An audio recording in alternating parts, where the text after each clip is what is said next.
watch lights off because we're coming home with a trophy.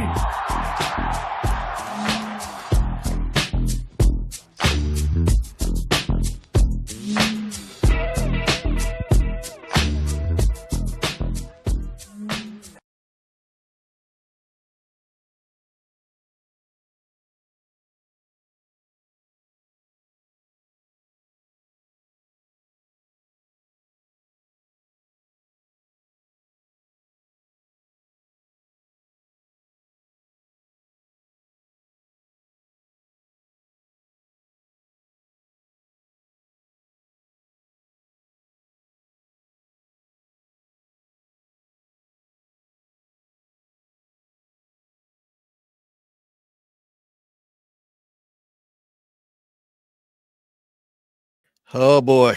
Hey there, welcome to SharkCast Pod. My name is Sam Shinazzi. Been doing this since 2015. Watching stuff like that for a lot longer. This is SharkCast Pod. Brought to you by Dyson Logistics Pty Ltd in Port Hacking and Jason Hawes at Cripps and Cripps Real Estate. We are doing a live stream post-game. And in case you didn't hear the news, I'm going to put it up for you right now. For those listening, Sharks lose in Golden Point, 20 points to 18. Strange old game, strange old weekend, and plenty to dissect. Bit of housekeeping. If you'd like to join the show, and I'll remind you throughout the episode, you can leave comments. We'll flash them up. If you want to come on and have a chat, you can do that. I've left some links in a few different places, and I'll do it here in the comments as well. And if you want to have your camera on and chat, you can have it on. If you want to have your camera off and just be audio only, feel free to do whatever you like. Let's start with family first. And this is, okay, just bear with me. I need an assistant here. Family first. This guy's seen a lot of games. Where is he? My big brother. This is a new low. Look, they had 41 different chances to win that game in the last 10 minutes, and in Golden Point, Nico Hines from 50 out hits the post. But they blew a lot of chances. They blew a lot of chances. And I don't know why, to be honest. The game was a weird one. It looked the way in bin. But Sharks lose 20 points to 18. It came down to, unfortunately, a Tom Hazelton strip penalty. Adam Dewey gets the goal to win the game with about 3 minutes left, or even less, in the second half of Golden Point. So it was I'm not speechless. I'm never lost for words when it comes to this club, but it was just a weird game and not good with execution in a lot of ways. But then there was other things like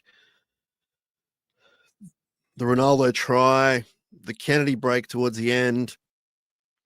That stuff's kind of going really well for them. But it comes down to the basics of getting the 1 point, it just fell apart, and they had more than a few chances. Let's be honest about that. Yeah, Derby, I'm ready. I'm with you, man. Now, I don't want to have to censor people, come on and say what you want, but you can't be swearing because it's a family-friendly show, and that's okay. We can get by. We can say the harshest of words without swearing, Derby. Hope you're well, brother.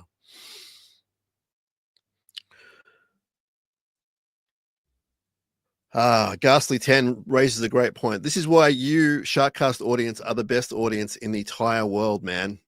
I didn't even think about this. Give it to Atco to ice the game. Yeah.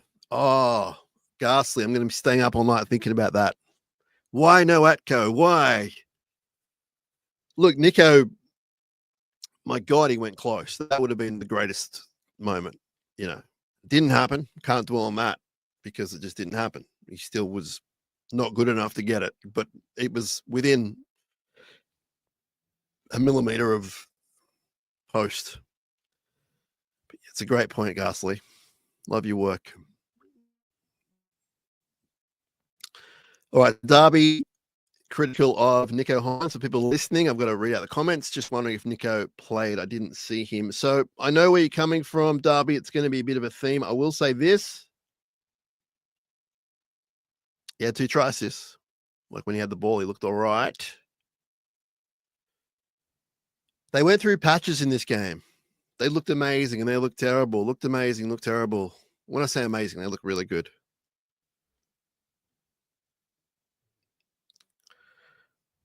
Boy, they got to work on those field goal situations, because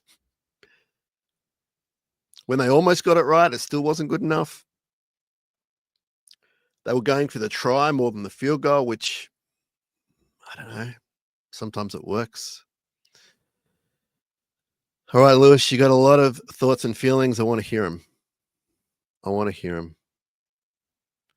Derby, there's no apologies, brother. Everything you say is above board, especially you. You're a good fella. Don't hold back. You want to critique players? We're here to critique players. We're not here to be friends with them, as we keep saying to all you guys and girls. Just keep it above board and you'll get on. No problem at all. Boy, oh boy, Sharks lose 20 points to 18. This is crazy. This is a game they're going to regret. Can we not go to Leichhardt anymore, please? It's good for our fans, not good for the team. How good's Terrell May? He ran for 206 meters, 30 runs. You know what? How good's Fanua Blake? 21 runs, 184 meters. I feel for Tall Tom. Stupid moment. He'd love to have it back. He played good otherwise, but you can't be doing that. You can't be doing that. You know what's at stake.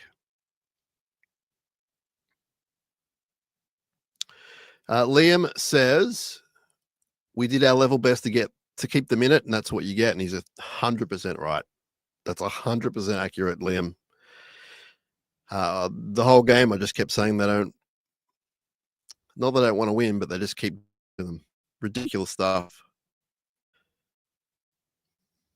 And it sucks because I thought there were parts of the game where they did deserve to win. I don't know if that's a homer call or not, but there were moments where you're like, this is awesome. You deserve this.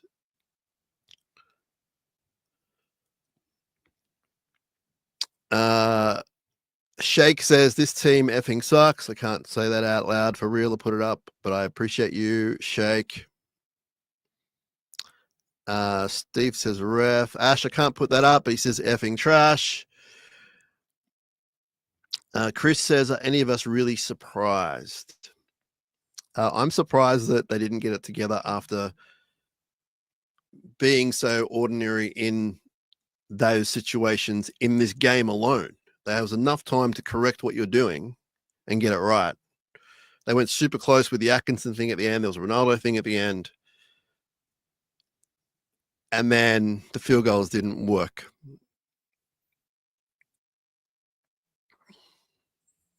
Dan says, I have nothing and so much to say at the same time. That's how I feel right now. We don't make smart, right choices. We seem to be pretender. I don't know about the last bit pretender. I don't agree with that. But I think that today, forget about everything I've just said for a second. I thought they were super close to winning it. They were getting charged down by the West Tigers for field goals. They were in the right spot to do them, and they were doing the correct thing some of the time, but then other times it just fell away, and there were errors and the penalties. Very ill-disciplined game is a big takeaway for me. Lewis, we came home at sale when we did. Our game management was awful. Who's taking leadership to steer us around? We look utterly directionless in key moments. Yeah, okay. Well, it's going to be a storyline, that's for sure. I can't get over what I think Ghastly said about Acko not taking a shot. But then what does that say if the guy that you're letting go to the Dragons takes a shot and wins the game? Oh, man, that's an even bigger pickle. Sharks lose 20 to 18. Terry says this, devastating, but we had our chances. Absolutely. We can't be here feeling too sorry for ourselves. I'll do a good job of it, but there were so many chances. There were so many chances. I document stuff when I watch the game, just can bring it up and race things. I stopped doing it. There were just so many chances. Shake is saying the refs had nothing to do with anything. Yeah, I agree with that. I agree. Nathan says, bad loss, dumb team. They played pretty dumb in moments today. I'm not going to sugarcoat that. Matthew says, what's going on? Joke.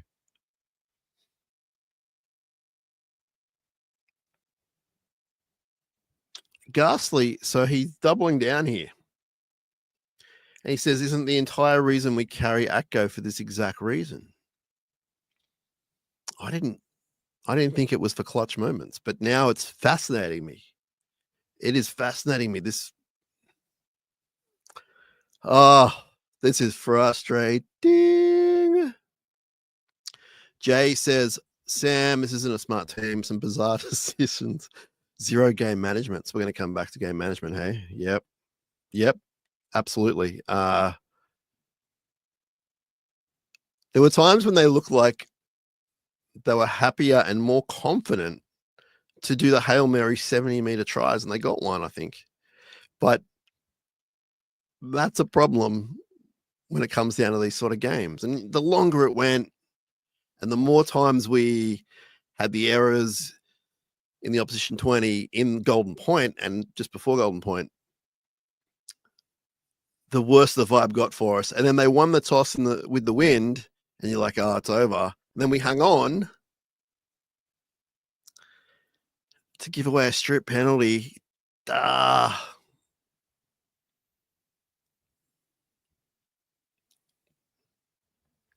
Logan chimes in, thank you, and says, not a utility except maybe fullback and halves. Be better off with a forward on the bench.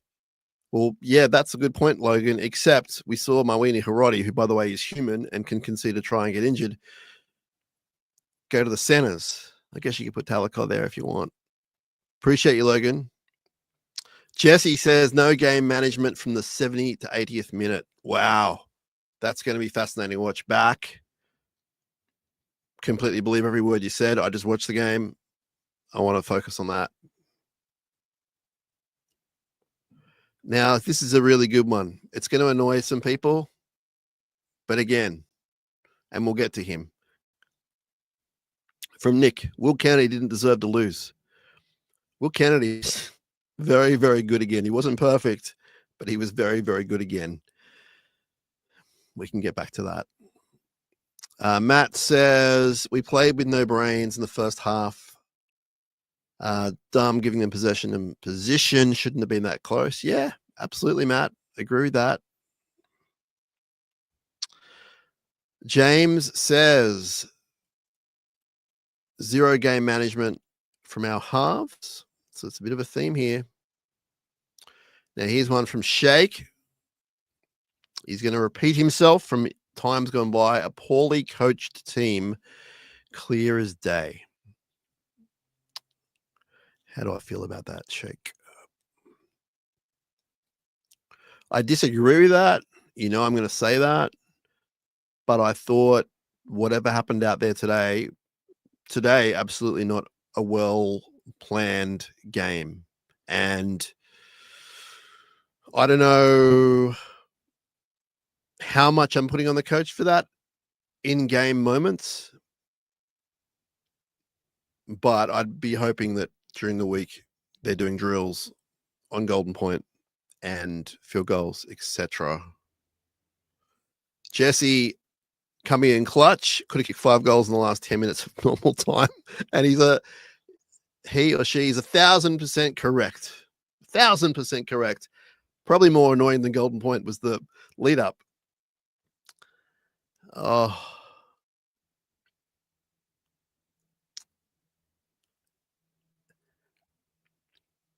Ghastly says about Ramian, had a lot of chances to give it to Stone Street, and we aren't thinking of Golden Point. He did have a few chances there, and it wasn't very clean and crisp for the delivery. Again, it looked like they were running out of room on that side.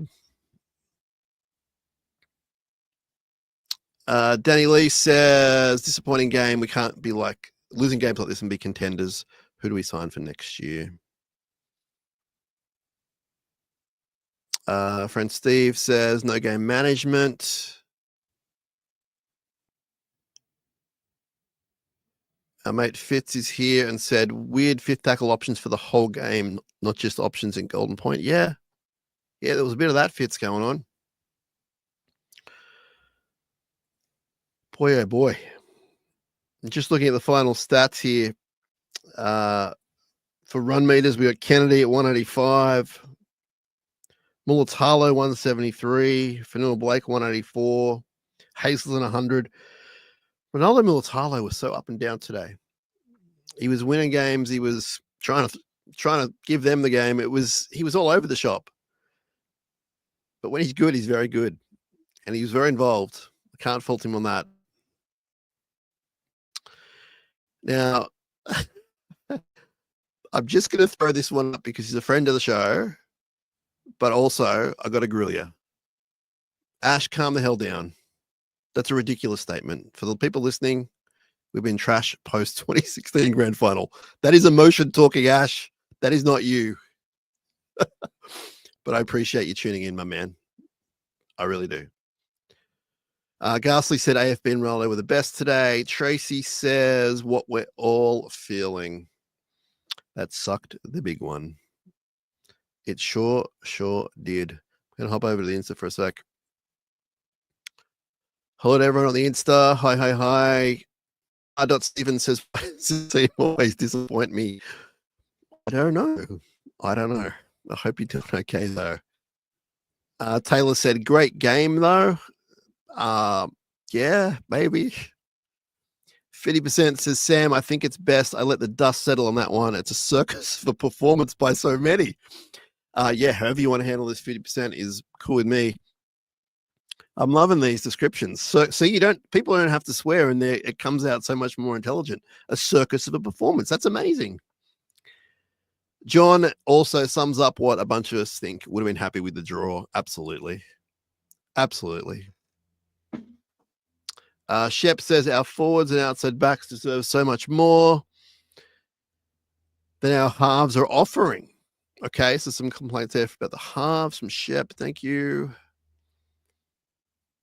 Our man Clevo's coming in clutch. He said, Amy Shark was right. Rugby league is a horrible sport. I have to agree with Amy and with Cleve. MJ Gonzalez says, what an emotional roller coaster. It's early days at least. Bit of positivity. Love it. Thanks so much. Hello to everyone who's joined. Michael says some of the missed opportunities are training drills. Extremely disappointing results. But Kennedy was immense again. That's a really great way to describe it. Missed opportunities at training drills. Disappointing result. Kennedy was immense again. Absolutely. Sharks lose 20 points to 18. Looking at some of these stats, I don't know how pretty they're going to be. Completions were at 73%, so not really good enough, 29 of 40. We had one more line break to theirs. They had 12 more offloads. We need to concede those offloads, especially against teams like the Tigers. Run meters about the same. Post contact about the same.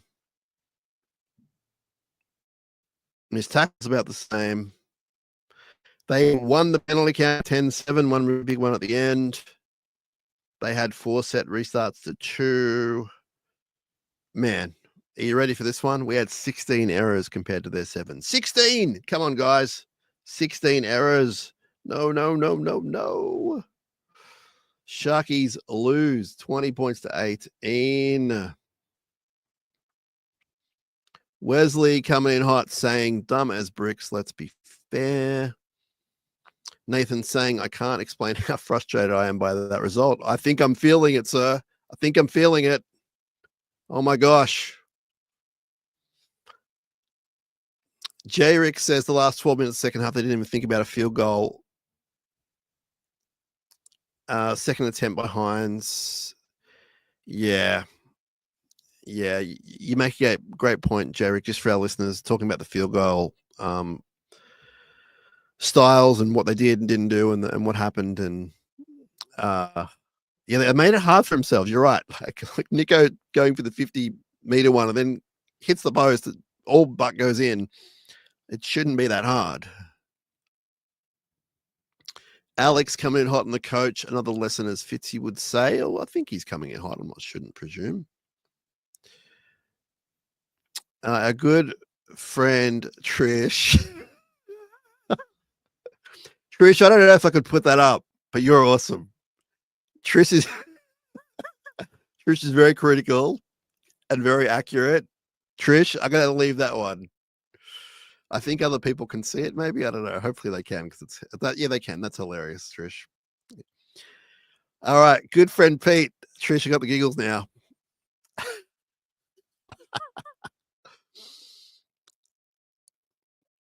Kids, look away. Here's Trish's comment. And down. Amazing. Pete, our good friend Pete. Pete's a drummer. Drumming man. He's a good man.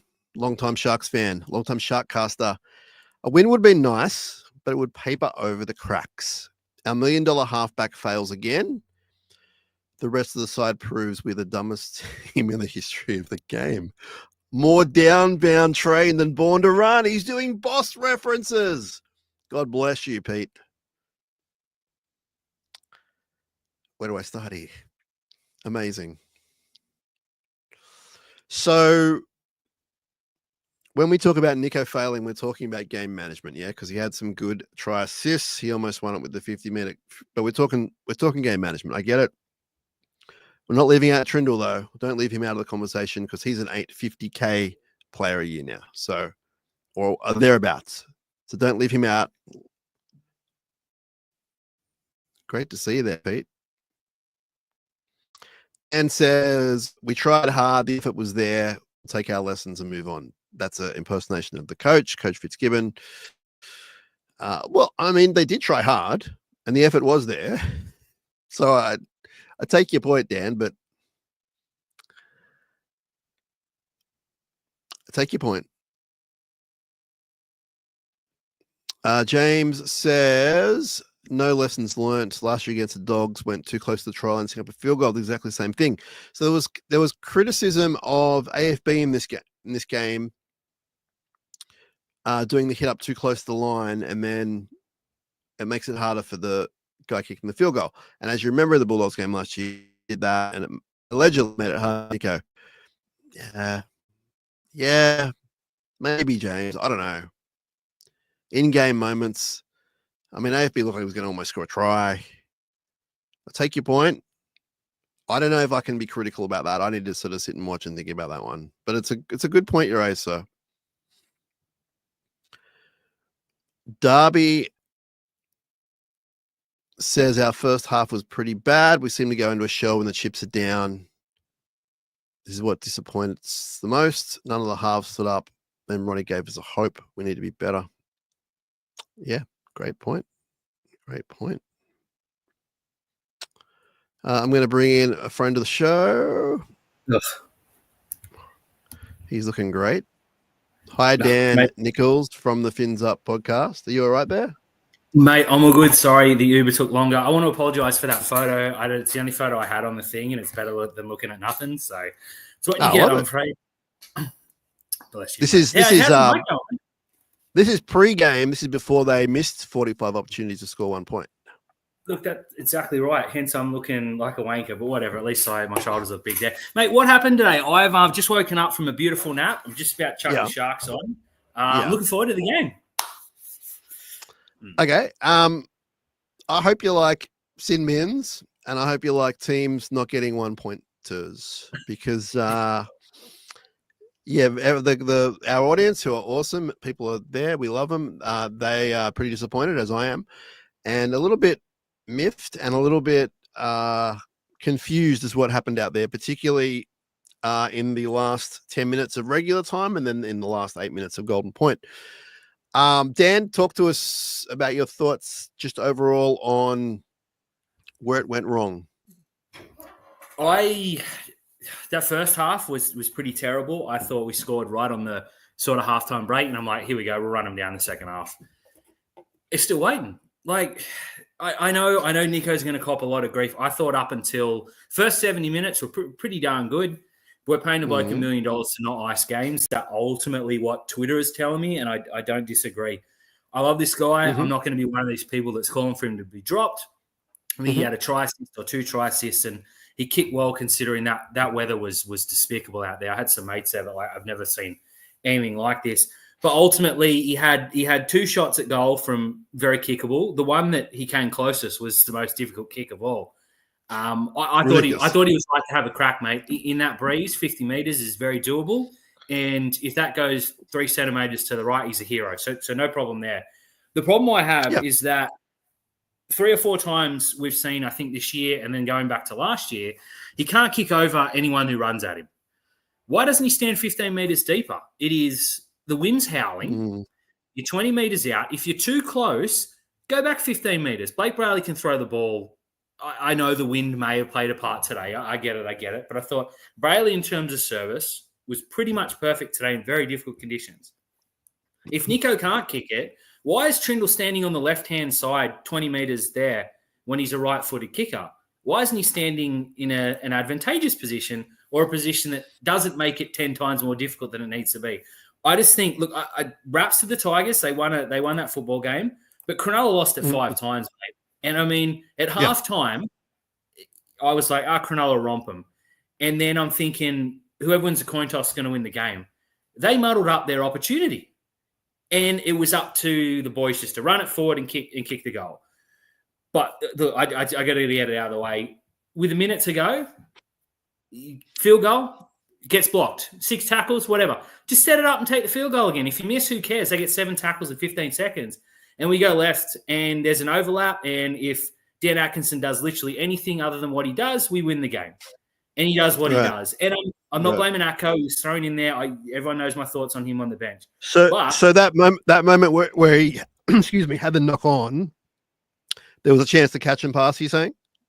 Yeah, 100%. Ronaldo was in untouched. Okay. Or if he steps, he scores. Or if Nico Hines doesn't have a series of brain fades, Talakai just does a hit up and we kick a field goal from 20 out right in front. Again, if you miss, they've got no time left on that. Mate, our decision-making was terrible today.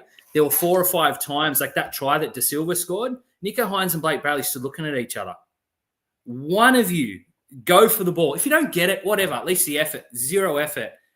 The Ronaldo's getting caught 4 meters short and putting his arm out when he wasn't going to score. We're just dumb. Ram in at the end when Stone Street was going to score, but overran the ball. Ram throws it anyway, hits him in the side of the head, and it lands in row C. Any of those things go right, we're sitting here. Geez, that's a frustrating win. Better than a frustrating loss. Absolutely. We're joined by our friend Clinton, regular SharkCaster. Clinton, it's got to be big for you to join, my man. How are you feeling? You got me, Clinton? What's going on?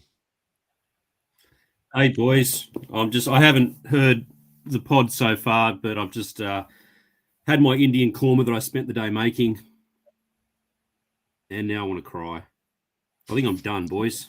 I think I'm done with this mob. We can't play Leichhardt. We can't play the Tigers. We've been galvanised. Fair dinkum. Yep. Like, good. The whole, as I said in our group text, the whole comp of it, the Bulldogs were utter tripe on Friday night. Here was our chance to put a bit of a stamp on things that we've got through the worst of the travel. We're going to now stand up and show what we're made of. And we put in that absolute crap performance in the first half. I don't care what the win was like, was garbage.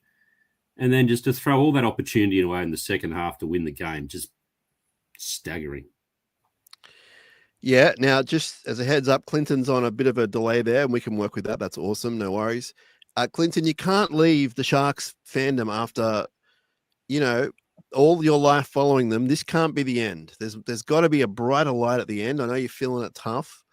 But if you're on the end of Clinton's group text chats, this is what it's like in person. So you've done a great job letting everyone know what you like on the group text. But Clinton, they should have won that game. They should have buried it.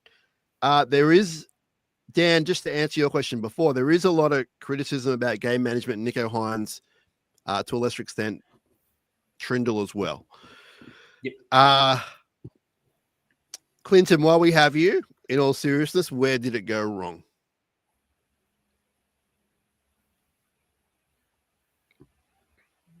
Well, I think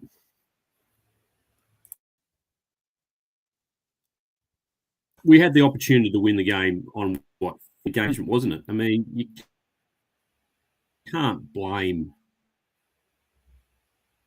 AFB for and not give Nico the space. I mean, surely it's about the halves directing the play and deciding when to go.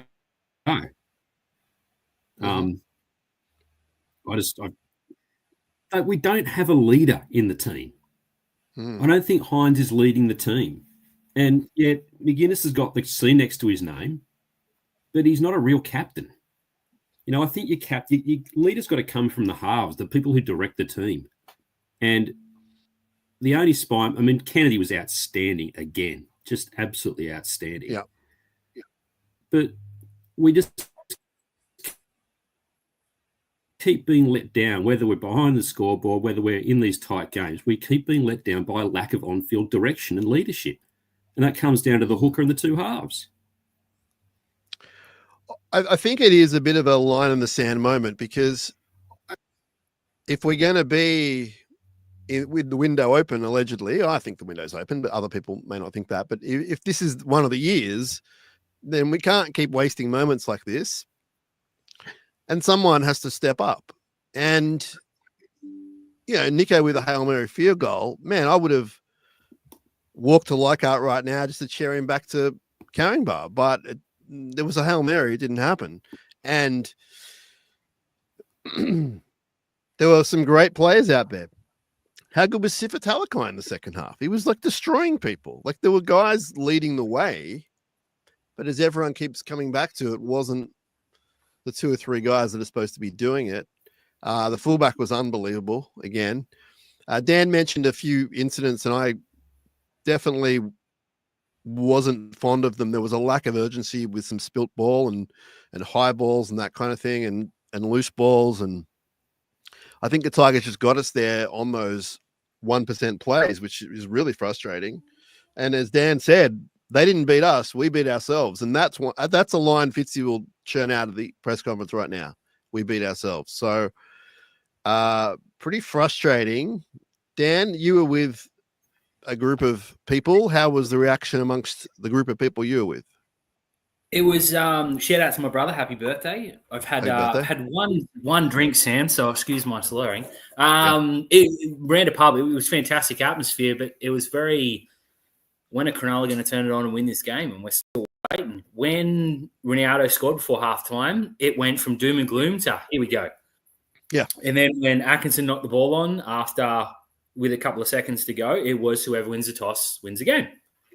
And then when they didn't take their opportunity, we were just waiting. It was either our game or it was going to be a draw. And I think a draw would have been absolutely fair because neither team really deserved it. But at full time, as soon as Tom, and there was a penalty. I saw some people say it wasn't. It was. It was just a dumb move. I mean, it is what it is. But everyone was just like, "You serious?" Like, no one was angry. It was like, "You serious? We lost to these blokes again?" Yeah. I've got no answer, man. I want to yell, but I don't know who to yell at. Like, it's just bad. It's frustrating to lose to a team that, in my opinion, we're clearly better than in a lot of ways. And you guys can fire back and go, well, hang on. These guys have beaten us, 2 out of the last 3 times. Maybe they're not so bad. But I maintain we lost that game. I think a lot of people would agree with that. Shout out to Wesley, who says we need a psychologist. That's what we're here to do. Come and vent to us. There are links if you want to jump online and have your say in the flesh. No swearing, no, please. But yeah, the whole time I was just like, we got to pump these guys. What's going on? Let's pump them. Come on, get down the field, get the field goal. Let's get the hell out of here. And yeah, the last 10 minutes of regular time and the 8 minutes of golden point was super frustrating because one field goal wins the game. And our friend Cleve says we need a field goal shot in the 4th or 3rd if we're in good position. Why wait till the 5th? That's the only option. Defenders know it. So, yeah, wise words from a wise man. Clinton, aside from, okay, bad game management, how did we not get the single point in the last 18 minutes of play in general? What happened there?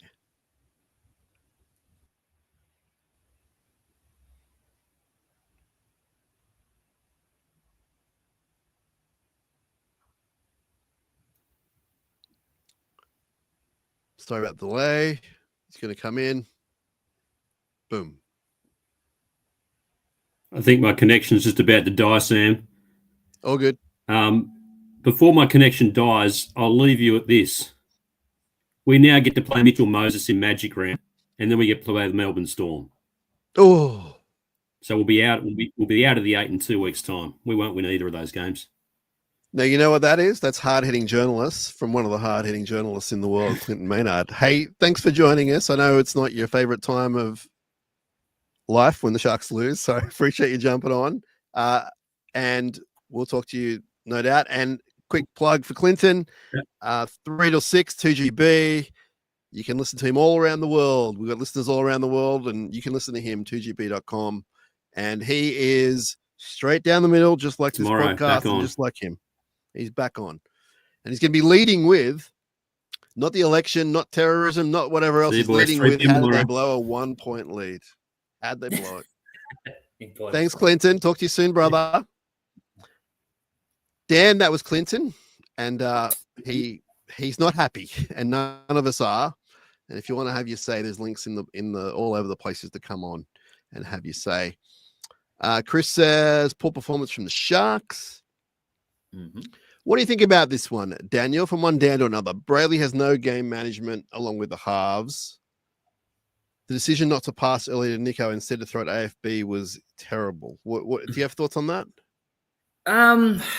Look, I've had my ups and downs with Brayley. I certainly can't place blame on him today, other than not putting enough effort in for the De Silva try. I think he was the closest. Look, if your halves want it, your halves get it, is a simple fact. I hate that crash ball, but I mean, every time Fanua Blake touched the ball, he looked like he was going to break 7 tackles. So I hate to sit on the fence. So I get it, and I don't disagree, but I think look, you can blame every single player out there today at one point or another. But Brayley was fine. But ultimately, if Nico calls the ball, Nico gets the ball. Yeah. Troy says, please keep Will Kennedy. Give that man his money. I'll tell you what, Troy. Wherever he signs, he's getting an upgrade because he deserves it. And now there's other teams who need fullbacks. All week, every week, you guys and girls have been saying, no one needs a fullback. You know who needs a fullback? The Bears and the PNG team and whoever else. So it's going to be payday for Will Kennedy. In all seriousness, Dan, I mean, how many points does he get for the Dally M's from that game? Like, he's close to man of the match. He's probably not man of the match, but I mean, he was our best player. Yeah, if Cronulla win, he's the man of the match. Look, I think Galvin will get it. He'd probably get. Yeah, look, Terrell May or Galvin, your man of the match. May was awesome. I actually think Galvin was on the nose a little bit, to be honest. Oh, really? Maybe I just got this thing of Galvin. I rate him a lot higher than most people, Terry included. Look, I think Terrell May some really ineffectual kicks, particularly in the 5th tackle, and I mean, good luck to the guy. He came back in this amazing high pressure situation, and they won the game. So I'm not putting too much shade on him, but yeah, Terrell May was unbelievable. I know you're a big May. You're probably the biggest guy out there who loves May. He was unbelievable. Yeah, I'll go 3. I think he gets 2 from someone and a 1. But he was undoubtedly our best player by a long, long way. Yeah.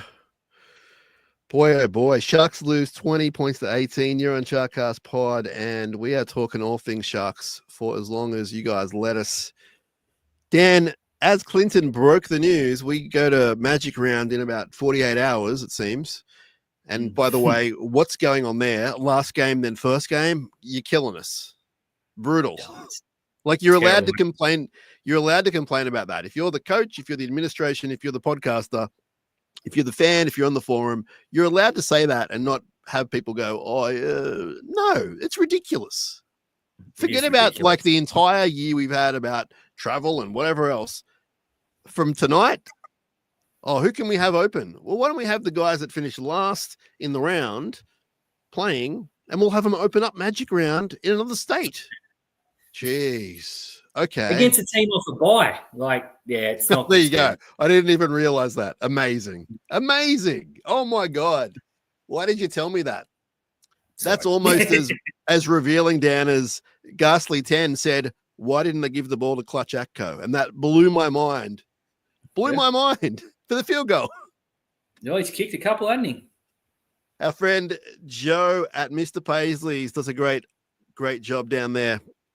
He's very honest when it comes to the Sharks, and he has to put up with seeing them all day, every day, including me as well. It's the local hang. We didn't deserve to win that game. Dreadful across the field. Don't know who is in charge of field management, but some of the choices today are beyond bad.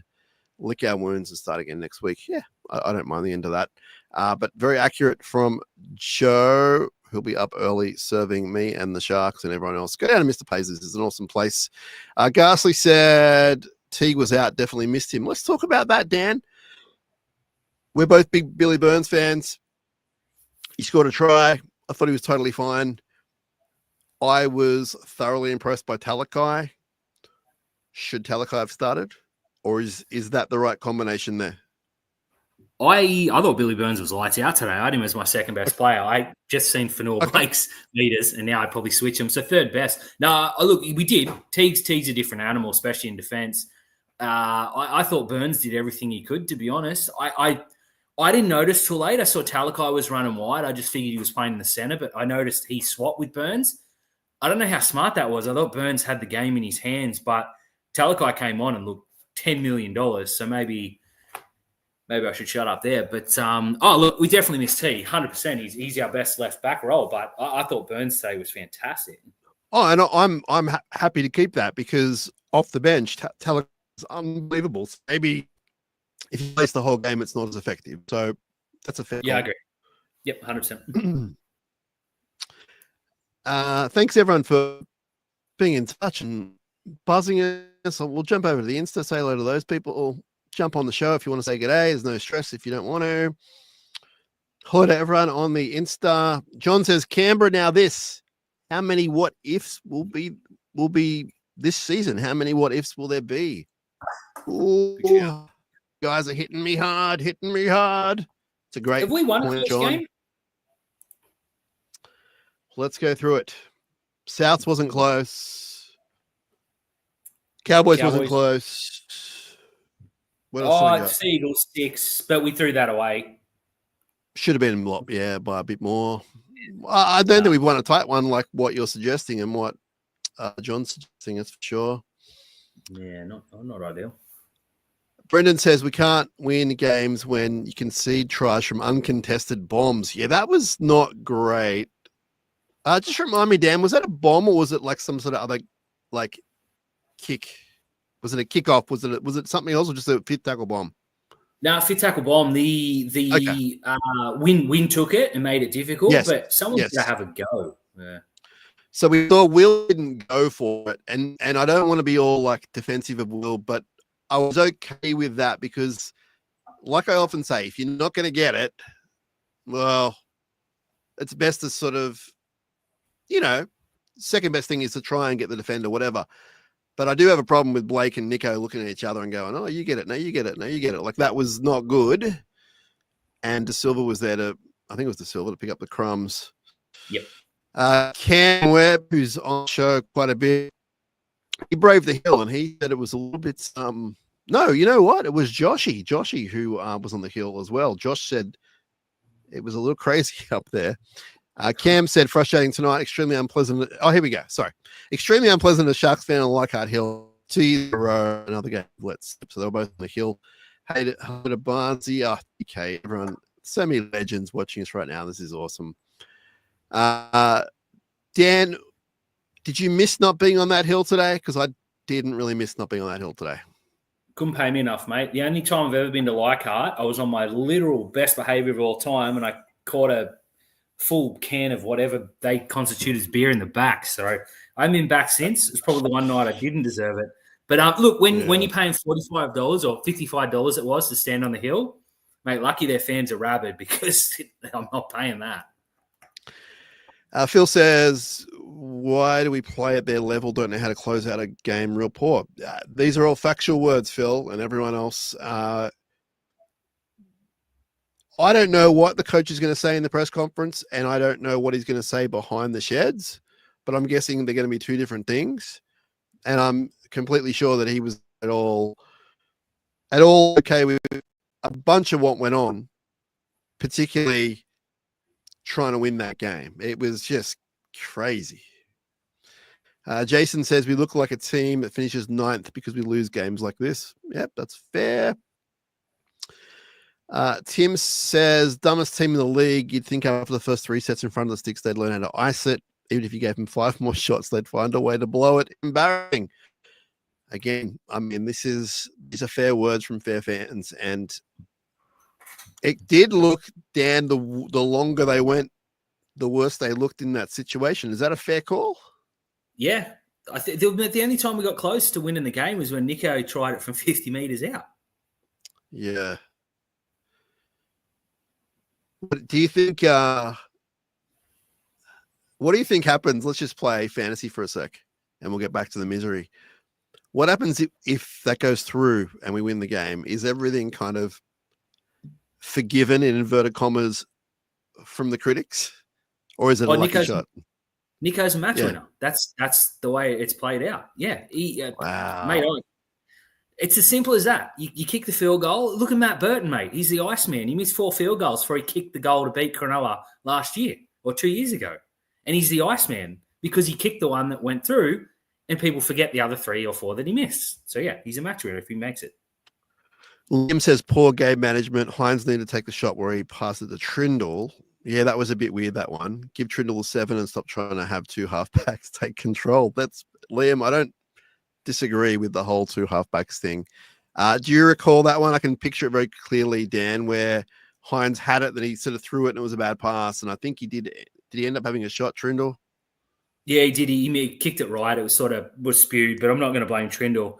Mate, if Nico's standing another 15 metres back, he gets a shot. Maybe misses, who knows? But those are the decisions that we just got wrong today. And I put today, I know Fitz won't say this, but we were dumb today. And the Tigers were less stupid than us, and they won. I'm happy to say it that we were, absolutely. I don't know if he will or not, but another Fitz in our life says people are talking about lack of game management. Surely trainer Mark Noakes should be relaying messages to them from the coach's box. Now, this will be the first and only time we're going to be critical of Mark Noakes, please. The man is an absolute legend and icon. It's an interesting point, though. I don't know if Noakes was out in the field. They don't tend to play that style of football, like the Alan Langer Brisbane Broncos managed. I know a lot of teams do it. Dan, would you say we do it less than a lot of other teams? I haven't noticed, full disclosure, but if he's out there saying anything but run straight and kick the goddamn field goal, then what's he doing? I know. Yeah, okay. I think he's more saying. I think it's more, was he out there or not? Was he yelling? I don't think it was about giving him the wrong instructions. It's more like, is that something we rely on? Well, yeah, if we're not doing it, we certainly should be. But Nico's $1 million halfback. He's got to kick the field goal. That's the crux of this. Good friend Matt says, poor game by the team. We shot ourselves in the foot numerous times. Poor game management, stupid errors. We need to play better and smarter. Absolutely agree. And Terry says, the better team lost. AFB had less minutes, more impact than Terrell May. And we've been away from home for a long time. Come back home at the end of the season to win. Better team lost. What are your thoughts on that, Terry? Terry. I'm not going to call you Terry again. Dan. Slip of the tongue. Oh, man, I wish Terry Mortimer was on instead of Dan. What? Dan, did the better team lose? I don't think so. I think the Tigers were better. I didn't look. It went to golden point. Neither team was great, but I can see how people can think that Cronulla probably should have won on the balance of power. But I think the Tigers were. I think they wanted it more, and they deserved it.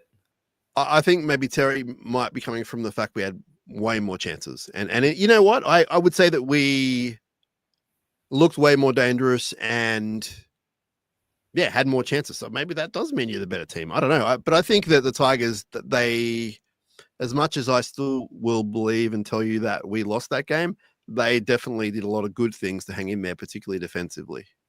Yes, it's not a bad shout, but I thought Fanua Blake was pretty much perfect today. I don't know how much you can do. Look, Terrell May was almost perfect today, so yeah. Well, let's look at some of our dudes from the. So we all agree Will Kennedy was fantastic. I thought Stone Street was decent, like probably a little bit quieter than usual, but I thought he did some stuff to sort of get us out of the bad end of town. I was critical of Ramian until probably he came alive in the last 20 or 30. Did you think he was missing a bit for a while there, Dan? Ramian, yeah, definitely.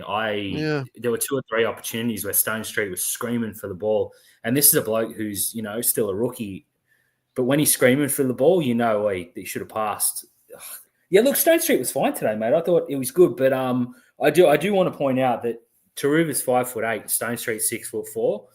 Can someone pass that on to the Sharks, please? Yeah. I just wanted to point out some positives. And I thought that, as you said, Fanua Blake, I thought Oregon Kafusi, I mean, there was a penalty or 2 in there we didn't need, but he ran for almost 100 meters. I thought him, Tom, and Fanua Blake, they had a pretty good prop 1-2, 1-2-3 hit up going, particularly with the wind. I know that is silly, but so I thought the middles were decent. I thought the captain was a little bit lackluster today, less impact. I don't know if the stats I'm looking at are correct about Tuku Haitapua. Have you got any stats in front of you, Dan, by any chance? I do 1 run for 7 meters. I got 1 for 9. What's going on there? I was just about to say I think he's done as a first grader, so this backs me up, but I feel like he did more than that. Yeah, I know you're a fan, mate. Yeah, I'm not going down that route. I just in my head he did more than that. Yeah, mate, he's got to be missed 1 or 2. I thought he did more. Do you have 28 minutes there? I don't have the minutes, unfortunately, but gotcha. I know he was on for almost half an hour. Maybe it was when they had the ball. I don't know. We need to look into that stuff without reacting crazily. But Matt says this. He says, I see Tricky has the ability to be game management, but personality clash big time. So personality clash with the other players. Yeah, I'm not sure, Matt. But he's saying this. He's saying, let him take control. Yeah, fair. This is from Jay. This is big. Is everyone ready? But you get your say, Jay. The player should be made to walk home and Hazelton has to carry all the bags. Well, you know what, Jay? He's big enough to do it. So I'm okay with that. I don't think it was a walk home from Leichhardt kind of performance because they kind of did everything but win. And I'm not trying to be the homer here, but in parts they were awesome, but they were really silly. And as Dan said, dumb. So it wasn't like a shameful performance. You know what I mean, Dan? Like it's one of those weird ones where it really stings, it really hurts. If he doesn't hit the post, it's the greatest win of all time. And as Joe said, it does cover up a few, I think it was Joe, covers up a few things if we win. But yeah, I don't think it was like a diabolical performance. I just thought you would love to have some of those moments back. This is some positivity from Ghastly. He says, Colhoun, 18th man, dropped Tuku for him. I think you might see that. And we know Jesse's a workhorse, so he's easing his way back into it. We do have to send our love and respect to Cade Dykes, who's having a tough time. He had a pretty serious injury. There's nothing official on it. It's ranging from dislocated knee to ACL.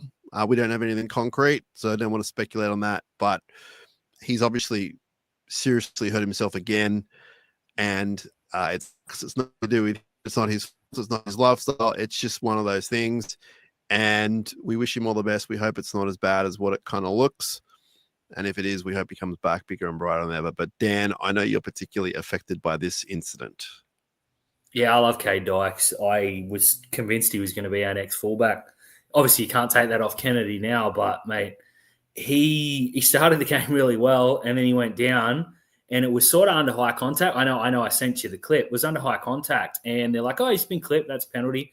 He just didn't get up, and I went back and rewatched it a few times. He just hit the ground, and he knew it was knee straight away. And I had a mate out there, shout out to AJ, who texted me, "Talk is dislocated knee." Like you, mate, I don't have anything concrete to follow that up, but it just, considering he's just come back and he's looking so good, I know he's off contract. I don't want to go down that thing, but mate, heartbroken is the word. I don't want to be over the top here, but it ain't good. No, it's not. And what is good is people writing to us, and I'm getting lots of emails at sharkcastpod@gmail.com and via the website sharkcast.com.au, and keep them coming. We'll get to them through the week. They're a bit long and labored to do on the show now. Plus, we have all these lovely people here with us. So the emails we'll get to, but completely appreciate it. Thank you so much. And I didn't mean to go down the right lane away from the Cade Dykes lane, but it's him. And it's going to be interesting to see what happens with his contract situation, Dan. Yeah, he's off contract. Yeah, okay. Mate, Okay. I would say give him 1 year, a development deal or whatever, but it's going to be, it sucks. Terrible spot. Well, they've done it before for him and for others, so I wouldn't rule that out. I hope so. And to be perfectly honest, I don't see another club, unless it is one of the ones down the track, which would be even weirder. I don't see clubs knocking on the door right now. So he might be okay. He might be staying a local. But it's super unfortunate. Sucks. I do want to point out just quickly that I was sort of like, what do we do from here? And good mate Rich pointed out, well, Connor Tracy had, 3 or 4 ACLs and is now a superstar. So be positive.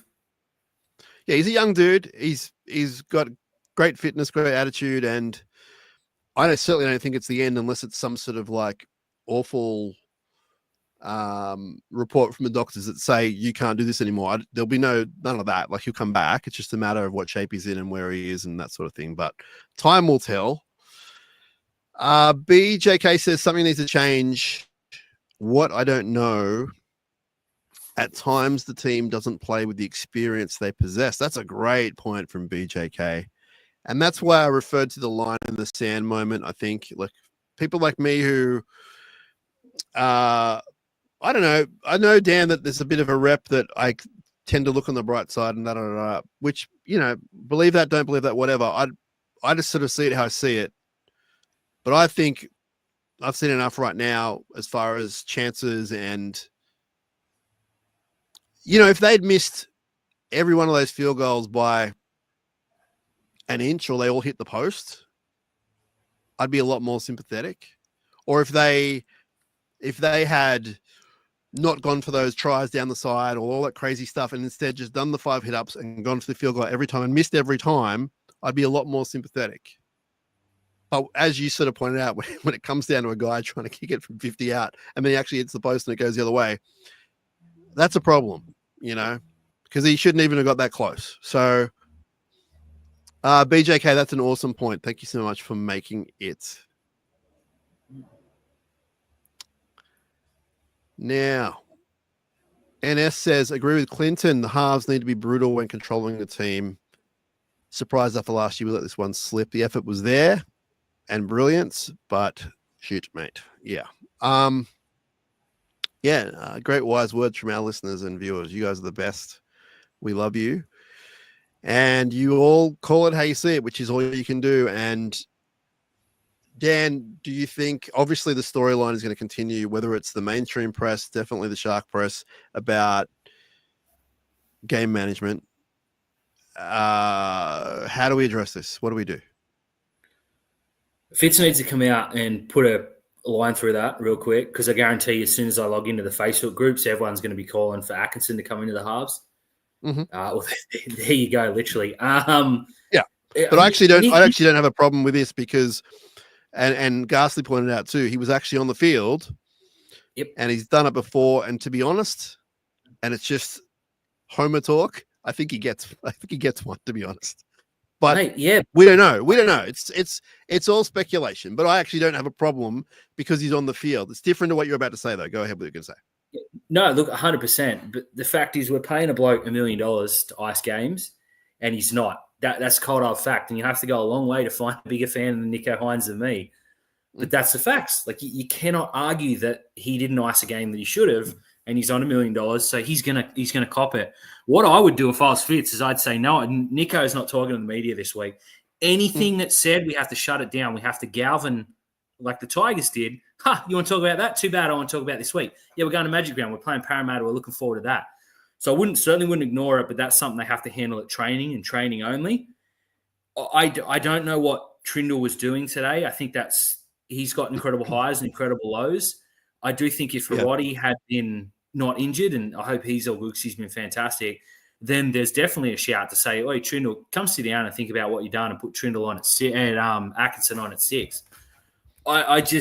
There's no plan with Dan Atkinson, and it doesn't look like he's there to do anything other than Roddy's injured, so go to the centres, which today worked out extremely well.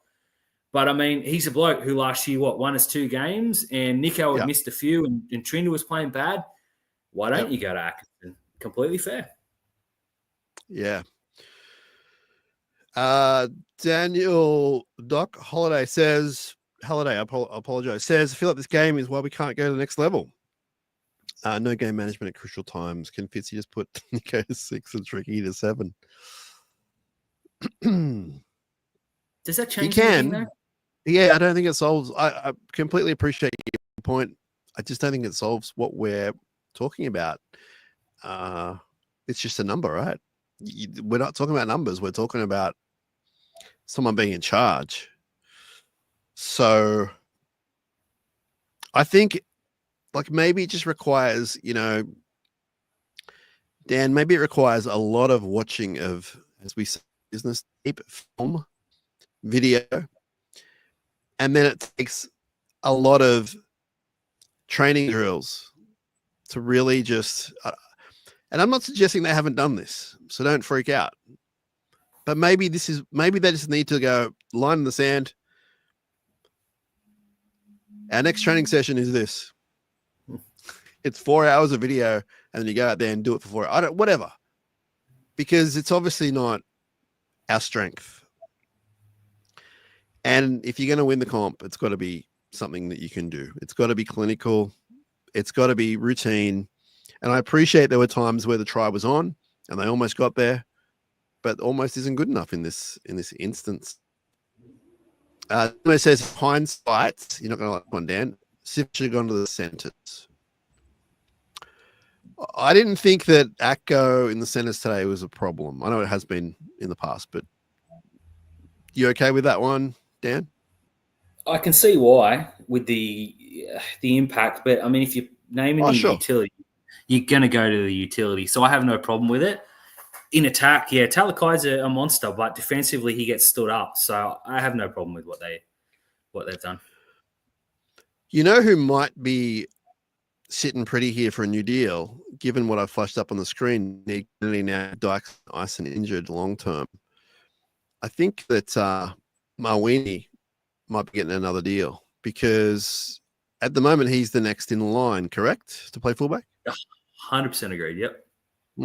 So maybe he just gets the deal no matter what, and he's obviously versatile, and he had that miss today. I would love to know, Dan, if he was injured before that miss on the try. I need to know that out because it was very unlike him. Yeah, he got stood up. It happens. It happens. It happens. I was thinking he was perfect though, and he's clearly not. Pretty close.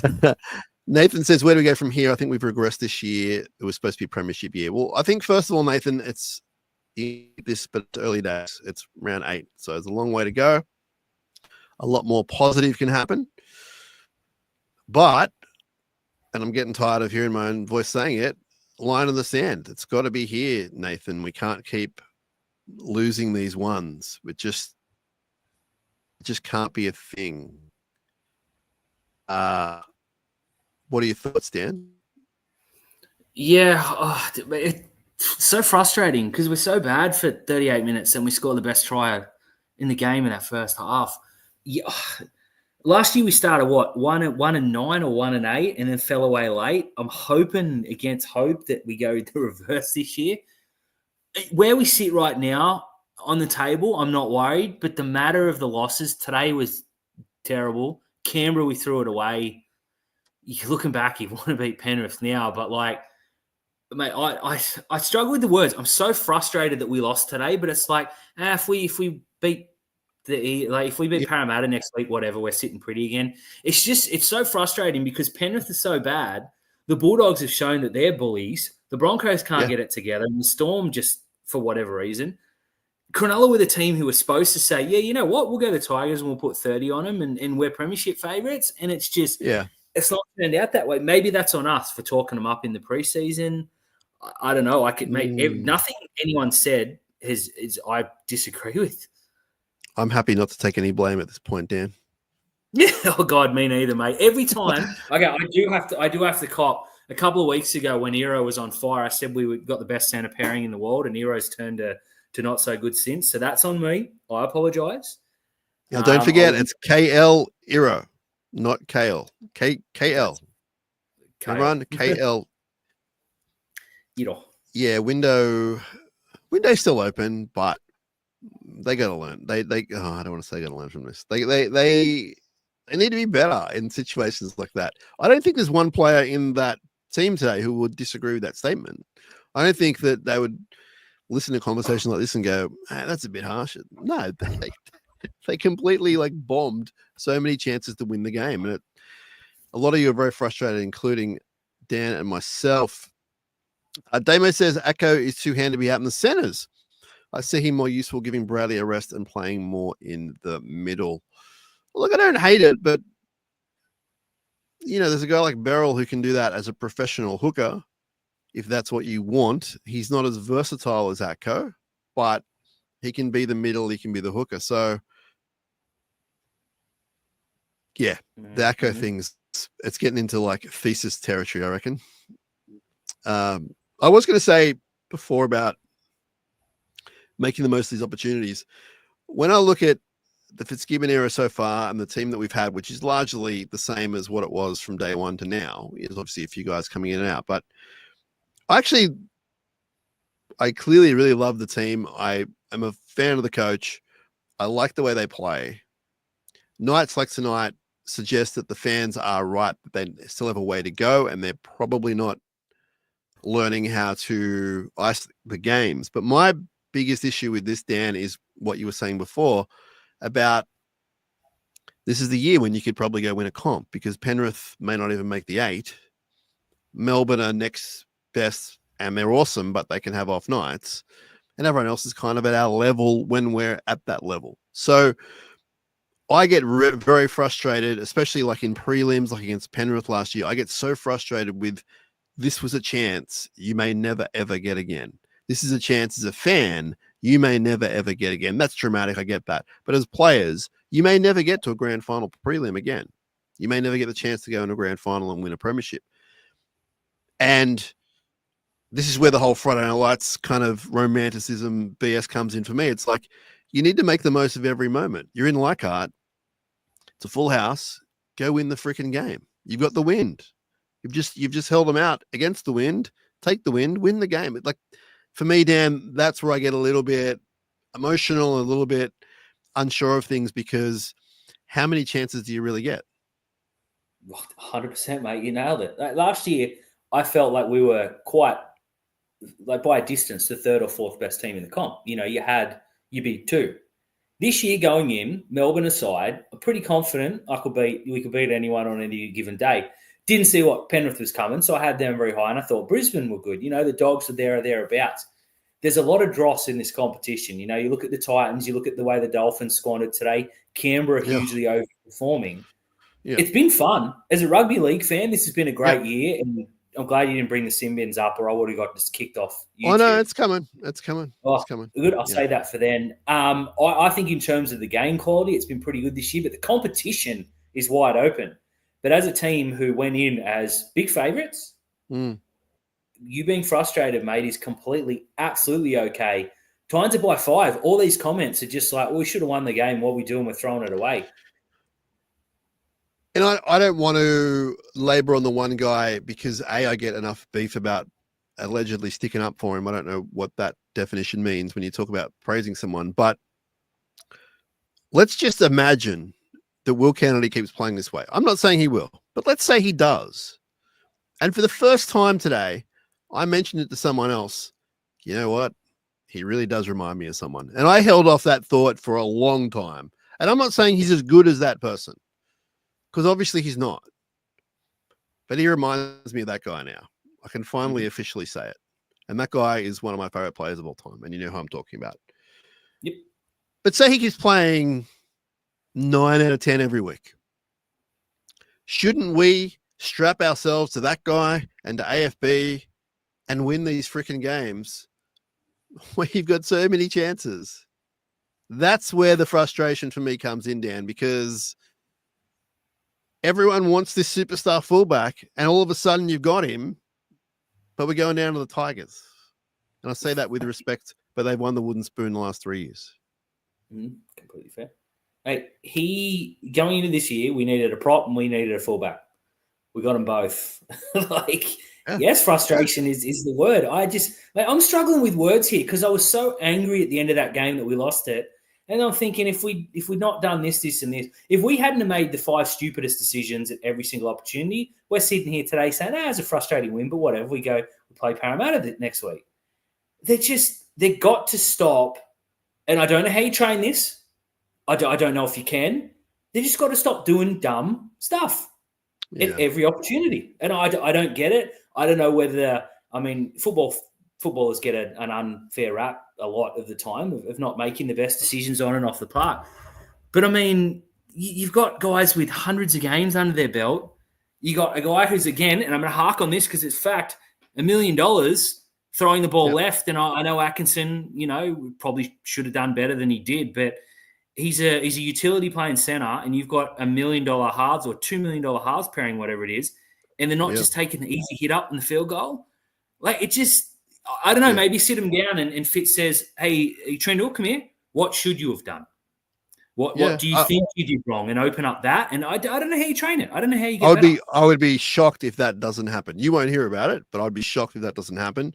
And let's not, as I said, I think before you joined, Dan, let's not leave the number 6 out of it because he's on about 8 to 850 a year now, which is a lot of money. So it's 150 less than the other bloke. But if we're going to, in this game, point out one half, I think both halves were a little bit missing as far as the management goes. They both did some really good stuff throughout, but when it came to the crunch, it wasn't good. Just want to remind everyone, if you want to jump on and have you say, you can do it. There's links all over the place, and you just sort of click on it, and the rest is sort of be self-explanatory. If you want to jump on, no swearing, but you're welcome to come on and have your say if you want. Otherwise, we're having a lot of fun getting your comments and everything else, but please don't feel like you can't join us. We're two obviously half-decent humans here talking about a team that is one that we love, but today frustrates us a lot. Shake says the NRL needs to do something about the sin bins. Neither tonight was one. It's going to be a huge storyline as soon as right now into the week. And it's a frustrating one, Dan, because you can see they're trying to do the right thing by the players' safety and everything, and I'm all for that. Everyone knows I'm anti-concussion, but they got to do something about the consistency, as in, maybe that's not the right word. Just, they got to get it right. They got to get it right. How do they get it? Let's just spend a little bit of time, not a long time here, Dan, but how do they get that right? Well, there's been a massive overcorrection. Earlier in the year, we saw Jerome Luai run out, shoulder a bloke in the head, and everyone in the world said, he's got to sit down here. And he didn't. That got back to the NRL and these blokes, and I'm very much like you. I'd rather be a little bit more cautious than not. And then they've come out and said, well, we're having a crackdown. And boy, have they, to the point where, okay, Nickera had to go based on what we've seen this weekend. No, it's absolutely not a sin bin. The Pole one was offensive on how weak it was. Then earlier in the game, you see Jack Bird slap Ronaldo in the face. Now, not for one single second do I believe that should have been a penalty in any way, shape, or form. But he said, it's incidental contact. 90% of the contact is incidental. But if he hits it in the head, it's a penalty, except when it isn't. Yeah. I'm not a fan of Graham Annesley. I won't go down that rant right now. And I hated the cringe way he would stand up and tell us, hey, the refs got it right when they obviously didn't. Yeah. I don't know what the answer is. I'm gonna attack this one on Outlaws where I don't have any. Well, I can say what I want without being dragged. It was a very frustrating week of football to watch. I think there were probably 4 or 5 weak lettuce slaps that went to the sin bin. I don't like when coaches sit and say, oh, look, we lost by 40, but we don't know what a sin bin is. I think that's a cop-out. But I think this week, I think every coach has got to get in on one email and send an email to whoever or everyone and say, oi, this isn't good enough. What's doing? Or, I don't know who watches South Park, or we go the sarcastic ball, right? Not a lot of people will get that, but we put bras on and we put funny hats on and we all hug each other at halftime. I am very, very, very anti-headshots. I think, you know, anything that hits you in the head is going to be a penalty. But last night we saw a bloke fall into Tommy Turbo's buttock and get a penalty. Thank God it was overruled, but it is dead set ridiculous. And now we're at the point where there was a penalty for us for a high tackle towards the end of the game. I don't know if it was a goal point or not. No, was it a penalty? Something happened. And you saw Blake flash up the 10 fingers, 10 in the bin. Yep. And he did it half-heartedly, just for the hope, hey, can you send me this guy? And then you have other people saying the game's ruined because they're going to lie down. Of course they're going to lie down. If you can get a penalty for your team, whether you like it or not, you know, all of a sudden every player is Ric Flair, and that's what you got to do. Like, you'll do anything to win the game. And don't give me some BS about it's not in the spirit of the. It's like, shut the hell up. We're here to win a game. Do I condone it? Do I approve of it? No. Do I understand it? Completely. I completely understand when you say to your players, stay down. If you're going to get a penalty, stay. We're not here to make friends. We're here to win games. And that's what you're going to see until they fix this stuff up. And as you and I have said, Dan, there's a fine line because we don't want guys getting concussed. We don't want dangerous things happening. But if things do happen and they're on the lighter side, they're definitely not forceful, it's accidental, you need to bring this stuff into, like, that's where you need someone to go, hey, it's all okay. And the reason, and the reverse situation, Dan, the one with Bird and Ronaldo, the only reason that wasn't a penalty, probably wasn't a sin bin, the only reason it wasn't a penalty is so they didn't look stupid. They had someone in their ear going, don't give this, we'll look ridiculous. Don't give it. That's the only reason. Otherwise they would have gone, oh, he's hit him in the face, it's a penalty. Of course it's a penalty. It's a high shot. Mate, whether you like it or not, it's a penalty. So it's a pickle. It's a pickle. I'm not here to podcast about head-high tackles, but it's a pickle. This one's now, Dan, you're not used to getting criticism, but here's one from Jason. He said, Billy Burns lights out. You need to be checked mentally. Defense was a liability. I did note he missed 3 tackles, but that's not a lot in a game of rugby league. But you can reply to Jason. I can appreciate a difference of opinion. Yes. I thought Billy Burns was real good. My parents have had me checked and it was all good, but I don't think. I don't. No. Okay.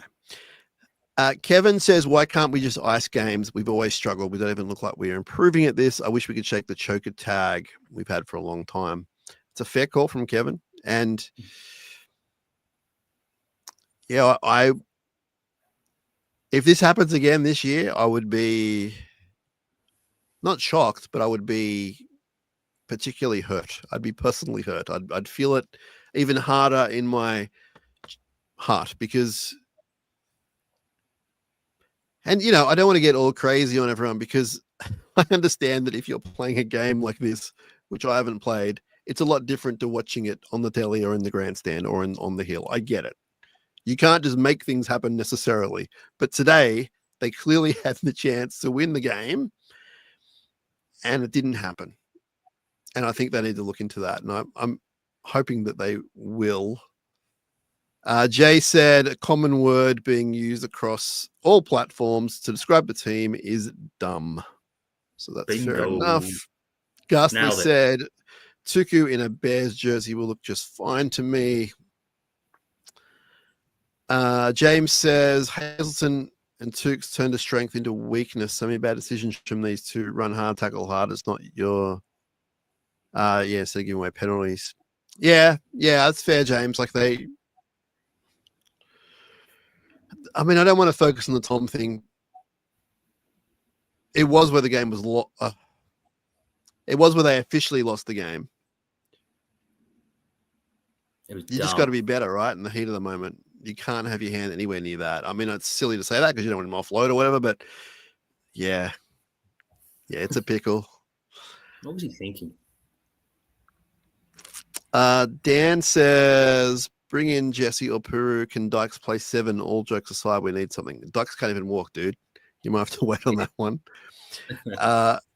Joe from Mr. Paisley said, can we discuss Trindle's terrible short kicks? So the dropouts. Another try was conceded from them today. Yes, we can absolutely discuss them, Joe. And we can discuss them right now. I understand the need for a short dropout in the right circumstance. It seems like the team has a mentality where they're just doing them now and they're going to get the ball back. That's their aim. I don't agree with that philosophy. I think that you should pick and choose when to do them. It was against the wind today. I can only think that kick was so bad that it had something to do with the weather, Dan, because it was kind of wild, right? Like that, the kick was kind of wild.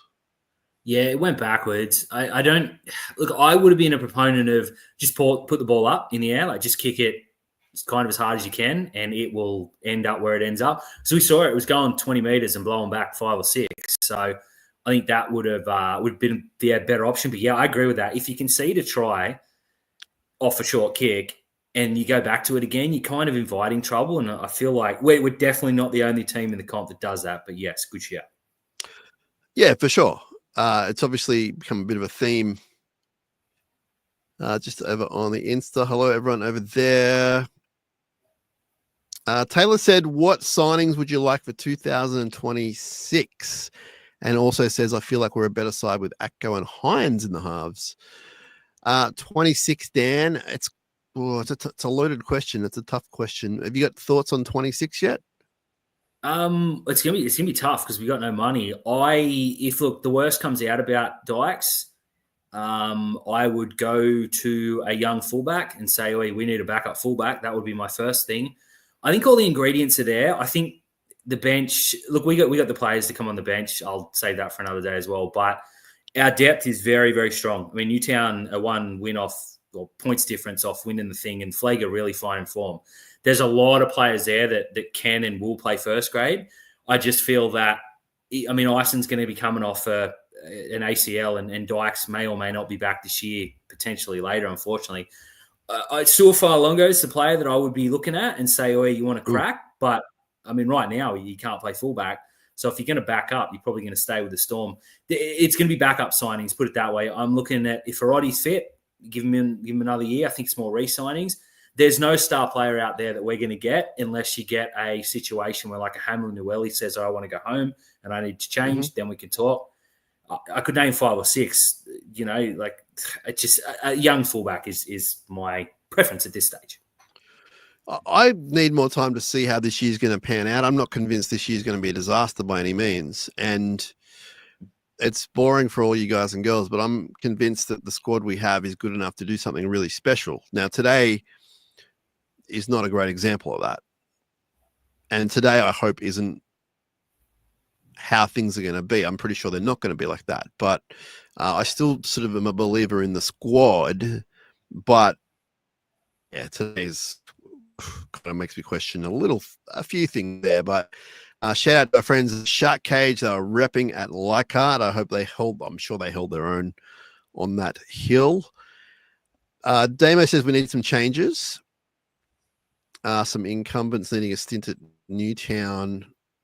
And he mentions Michael Gabriel ready to spark our back line. Yeah, I don't know who you're going to drop there. I think that's the yeah, unless Hirotti's out, maybe. Is two questions. Is Gabriel ready, and who would you replace him with? If Hirotti's fit next week, no one. If he's not, if they name Dan Atkinson over Chris Viola or Michael Gabriel, then we can have a serious discussion. Viola can play first grade this week. I think if Gabriel did, he would be fantastic. He is more a next year. I think he's a guaranteed first grader. He's amazing. But I think if Hirotti's fit, or Iro, obviously, if he's fit, they come straight back in. I don't think Ramian's been particularly good, but you can't drop Jesse Ramian. Yeah, Viola for me. So talk to me about Viola and Gabriel. Mm-hmm. Are they the same side of the field? No. So I think Gabriel's been playing on the left. So I think if you want to go like for like. But Newtown are funny in that they can switch it up. Like Stone Street play both sides. It's pretty much it's a need basis. I mean, Hirotti's played everywhere, so you don't have a particular side. If you want to go this week and Iro's not fit and Hirotti's not there and say, "Oh, Gabriel, you're going to play a lot of first grade in the next 10 years," name him. What the hell? If he has a shocker, so did Ronaldo. That's worked out okay.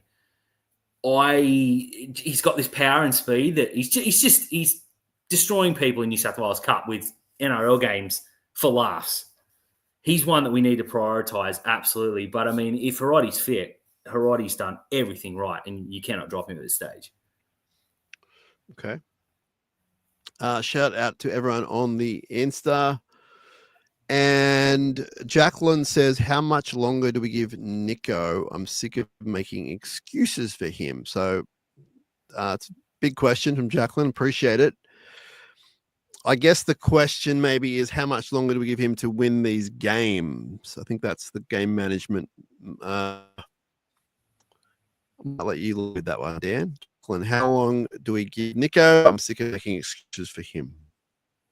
We signed a 5-year deal with $1 million a season, so 5 years. There's no way out. Damn you, Dan, and your factual answers. He has to do it. I get the frustration, and if I'd been picking the team next week based on today, you say, Nico, well, go sit and watch, for a week and think about what you've done. But the fact is, he's $1 million halfback. He's going to get picked every week unless he's injured. Yeah, I think Jacqueline, we just need him to get better, and I'm convinced he can do it, and I'm convinced he can do it at the highest level. But that's not good enough for us on days like today. And I don't think he was alone. But if he is going to be the man, then the man has to step up and do things. And it's a big question. We've got lots of questions coming in. People are writing to us, DMing and everything. So we'll get to those during the week. But appreciate everyone being in touch and everyone jumping on all the platforms. It's awesome. Dan and I are having a great time. Juz, who's a very reasonable follower of this team. I've been to Sharks last 2 games at Leichhardt. Both have been humbling experiences. Much as I hate losing, it's a great cauldron-like atmosphere. Favors the home team. Individuals will be blamed, but you can't have a 73% completion and expect to win. I like that. Now, Dan, just looking at some of the stats, I don't know if you heard these. You've got them in front of you. We made 16 errors. That's more. That's more than double of what they did. 16 errors, Dan. Got a little bit to do with it, doesn't it? They were dumb errors too, unfortunately. And 1, 2, 3, 4, 5. There were 17 who didn't. 11 players made an error or more. So it's definitely not blaming the one person. I'm glad you got out of there alive, Juz. Shake's got a good question here, and we'd love to hear people's thoughts. Has anyone enjoyed a whole game this year? We seem a shell of ourselves. We're kind of in bad teams anymore. Okay. So let me do this. Let me take you through all the teams, all the games, Dan. Yep. Okay. Did you enjoy all of the Las Vegas game? I did, because I was with Josh bowling, sinking beers and eating hot dogs. No. It was a frustrating game. Cowboys 36-12. I think we enjoyed all that, didn't we? Yep. That was the one I was going to mention.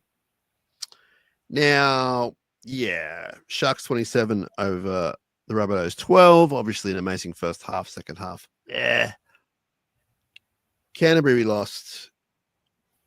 Raiders we lost. That was a bad first half. Manly 24-18. Remind me about that, Dan, in Perth. What happened in the first half? Were we a bit off in the first half? What happened? Against Manly, was it? Sorry, dropped out a bit. Yeah.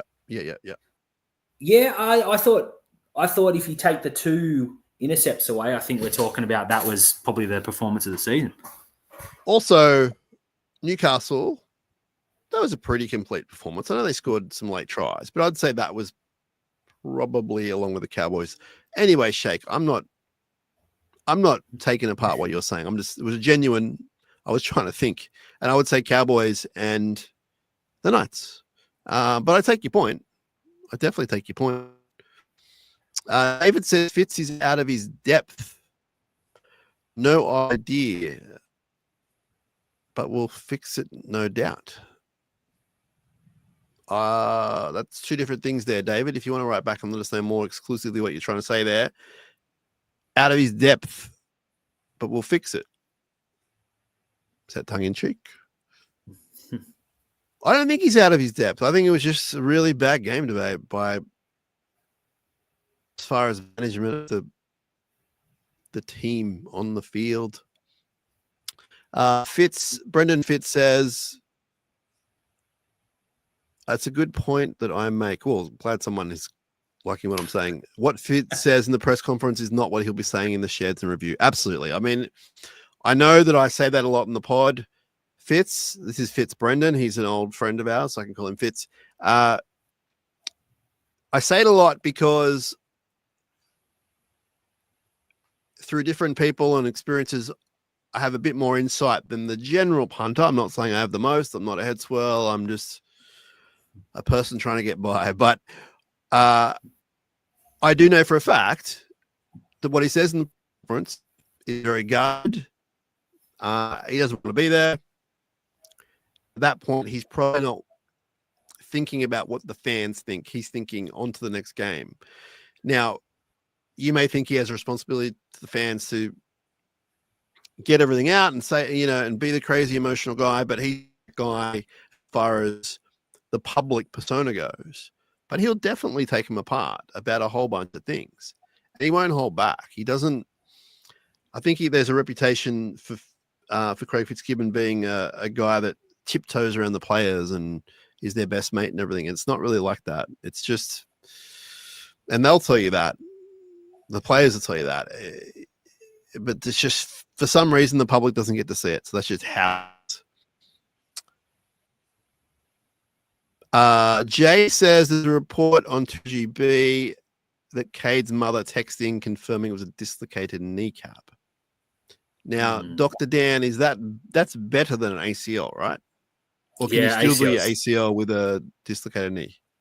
You can do a lot at once because my podcast host has done everything numerous times. This podcast host has done a bunch too. I just don't know about it. There you go, mate. Look, ACL is the worst of the worst because the recovery is so long. It's not the worst injury per se because you can still walk on it. Dislocated kneecap is probably, as bad as it's going to sound, a godsend considering the way he went down. But we saw Pappenhausen dislocated kneecap and miss a long, long time. So it's definitely not good, but I'm glad they didn't mention ACL. There's some light there. Okay. And as we've said, there's still probably more scans and things to be done. So we'll wait and see on that. Handman says, don't understand everyone's hate on Hines today. He probably played 7 out of 10, 75 minutes and just can't do anything under pressure. So I could see him. I could never see him getting the field goal. Oh boy, you're blowing my mind. So he was okay, but he can't do anything under pressure. So he shouldn't get the shot, I guess. Maybe it should be. I was surprised Trinidad didn't get more action in the process. I thought he's probably a bit more clutch than Nico, but maybe Nico was feeling good after that big one, and they went close. Like, let's not sugarcoat that either. They went close. It just didn't happen. Steve's coming in heavy, hot and heavy, and saying either Hines or Trindle goes the end of 26 to Perth for Pollard, who's the same age as Galvin. Well, it just so happens we have one of Pollard's biggest fans with us in Dan Nichols from Fins Up and Rugby League Outlaws and ZeroTackle.com. I think that Pollard is trending to a place where he could definitely be our guy, but it's early days. I don't know if I want to strap everything to his back and ride that wave yet. But look at that first bit, Dan. Hines or Trindle goes to Perth at the end of 26. Depends which week you get me. Like last week, we were talking about how good they both were. I know. It's a short time, man. I know. I know. With Pollard, he's very good. He went back to Flegg this week, and they looked 10 times the team, and it's no coincidence. He looked very good in New South Wales Cup, got injured and sort of had a HIA rather. And Rajab came back, who's the Jets 5'8", and he went back. And both teams have looked pretty damn good since that switch has happened. So, look, I'm a huge fan of Pollard. I have huge raps on him, and to the point where he's their next halfback whenever Hines does decide to pull stumps. Perth are going to want a player. They're going to want a playmaker. They're going to target players of Nicho Hines' ilk because off the field, Nicho's probably one of the top 5 in terms of marketability. It's a lot of water to go under the bridge before we start making those comments, but that's not beyond the realm. And I do love the shout for young Pollard. I think he's one to watch this time next year. Damo says, when we swing the ball out wide, looks like we don't have anyone that straightens up the attack. Good teams give their wingers space. Our wingers get the ball on the chalk. The last bit's definitely correct. I don't know why, but there's not a lot of room there on either side. I do want to jump to this one. Dan says, the press conference was bad. The coach repeated a lot to like. So we knew he'd do that. And there was stuff to like. He's not incorrect. But I know it's not what we want to hear. So I completely appreciate that frustration. Ghastly says, I want Trindle to get selected for Origin as a backup so he can get some time with more experienced halves like DCE. He can clear his head a bit as well. Yeah, we'll wait and see on that one. I don't think he's playing lights out footy at the moment. So I don't know if he's going to be making that step up just yet. Franca says, Talakai probably a better center than Akko anyway. No plan at all for him. Yeah, I think you're right there. Dave says, the way they're blowing penalties and sin bids is mind-blowing. No real excuse, but it has to disrupt things. It's becoming a lottery. Yeah, the 6 agains, Dan, and if I just look here, we had, was it 4-1 to them? I don't know, my webpage is dead, but I think it was 4-1 to them, repeat sets. But they're such a pain in the butt because they're usually, when you're defending your own line, and all of a sudden, for whatever reason, sometimes right, sometimes not right, sometimes borderline, the guy waves his hand and you get 6 more tackles. It's like, what? Come on. So, yeah, it's a funny game at the moment, Dan. I'm not sending my back. I'm not giving up on the game or anything. But I feel like we're in this weird twilight zone at the moment where it's like kind of not the game that we necessarily love. There are aspects of it, of course. But as far as the actual pure existence of rugby league, the 6 agains and the sin bins, they're getting a bit frustrating. Lottery is the correct word.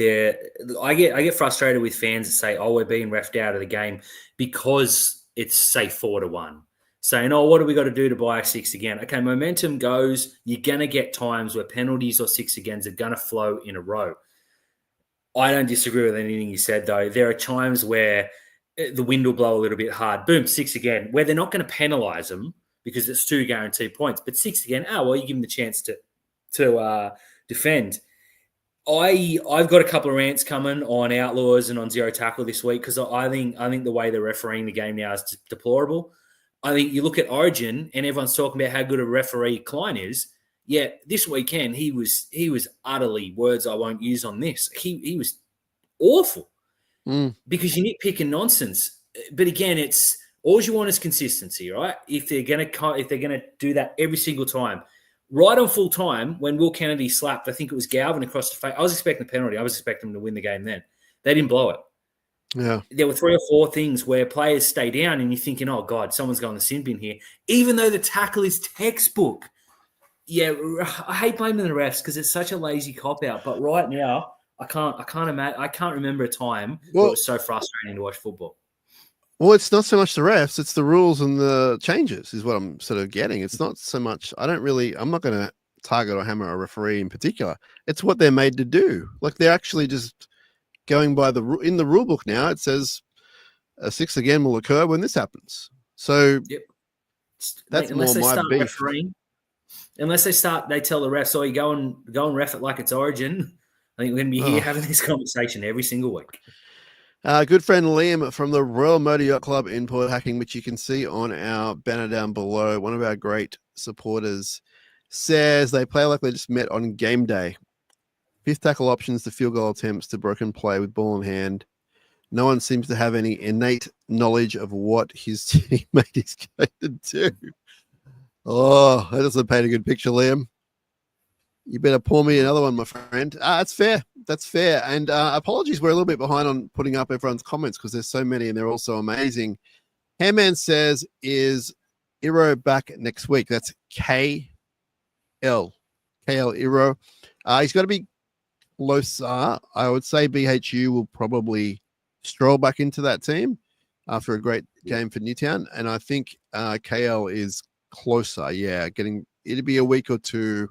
Maybe the short turnaround doesn't help. I don't want to say they wait till after the bye. Maybe it'll be the game after Para. Wait and see. Won't have to find out too much longer. Lucian in Melbourne says, Sam, that game was a disaster. Time to ask some real questions, starting with our $1 million half. Well, we've been doing that and love to hear some more thoughts from you, my Melbourne friend. Handman says, I don't like the idea of Bradley coming off as his 80-minute hooker and never looks like he needs a rest. I think that's pretty fair. Nathan says, even our wins have been bad. Let's be honest, we're not playing well. Something is going on. I don't know if all of our wins have been bad, and I don't know if something is going on. I think today they played an interesting brand of rugby league, but it was one that was not required. They should have just won the game. With 10 minutes to go and premiership winner Mick Ennis on the commentary saying, I'd be going now. Yeah, why not? And he's sort of going, well, Mick, it's 10 minutes out. There's a bit of give or take there on that opinion. But as the minutes start creeping up, it's like, well, maybe we should take in Mick Ennis's advice, go for it now, and then make them get one. So I don't think every game has been a disaster, but yeah, tonight wasn't good. And if you're watching next Friday, Luce reckons Para will unalive us next week. Now, I don't know what this is referring to, but he's saying Dan is completely indecent, and that's why we love him so much. Let's just say thanks. Dan says I must have missed Dykes being hurt. Yeah, he's hurt really badly in all seriousness. So we send him love and respect. Matt has got a quote from Pitsy, a lot to like out of that, except for the results. And then says, really? Damo says, what do we think of Ramian's service to Stoney? Well, we've already talked about that a bit, Damo, and yeah, apologies. I know people just jump on at different points of the show, so completely love that you do that. Go back and watch this. You can listen to it on the podcast later on, but just to answer Damo, of course, with respect, the service was not good most of the time, and they need to do better. It's a very small window you have. Catch and pass. It's a lot harder than it looks, but you need to get it right. That's what you're paid to do, and Stoney was at the end of some pretty bad stuff today, and he did as best he could. And Gabriel, we think, is probably a next year kind of thing, but you never say never. It's close. Ghastly's worried that this year is like last year. Let's not forget last year we were 15 away from a grand final. No one will talk me out of that. He said 23. I don't know what year it is, Dan. Yeah. Ghastly, I'm so sorry. You're right. They all feel the same. All I can think about is that Penrith prelim. Yeah, fair enough. Fair enough, Ghastly. We want to do better. We have to do better. Lucia's coming in with some big questions. Is Cade Dykes cursed? You know what? I'm going to say he's not cursed. And he's just had some really shocking injuries. He's getting all these bad luck out of the way. Yeah, and we definitely will not talk about how far away he is from hanging up the boots because it's not even in our wheelhouse because we don't know much about this one in particular.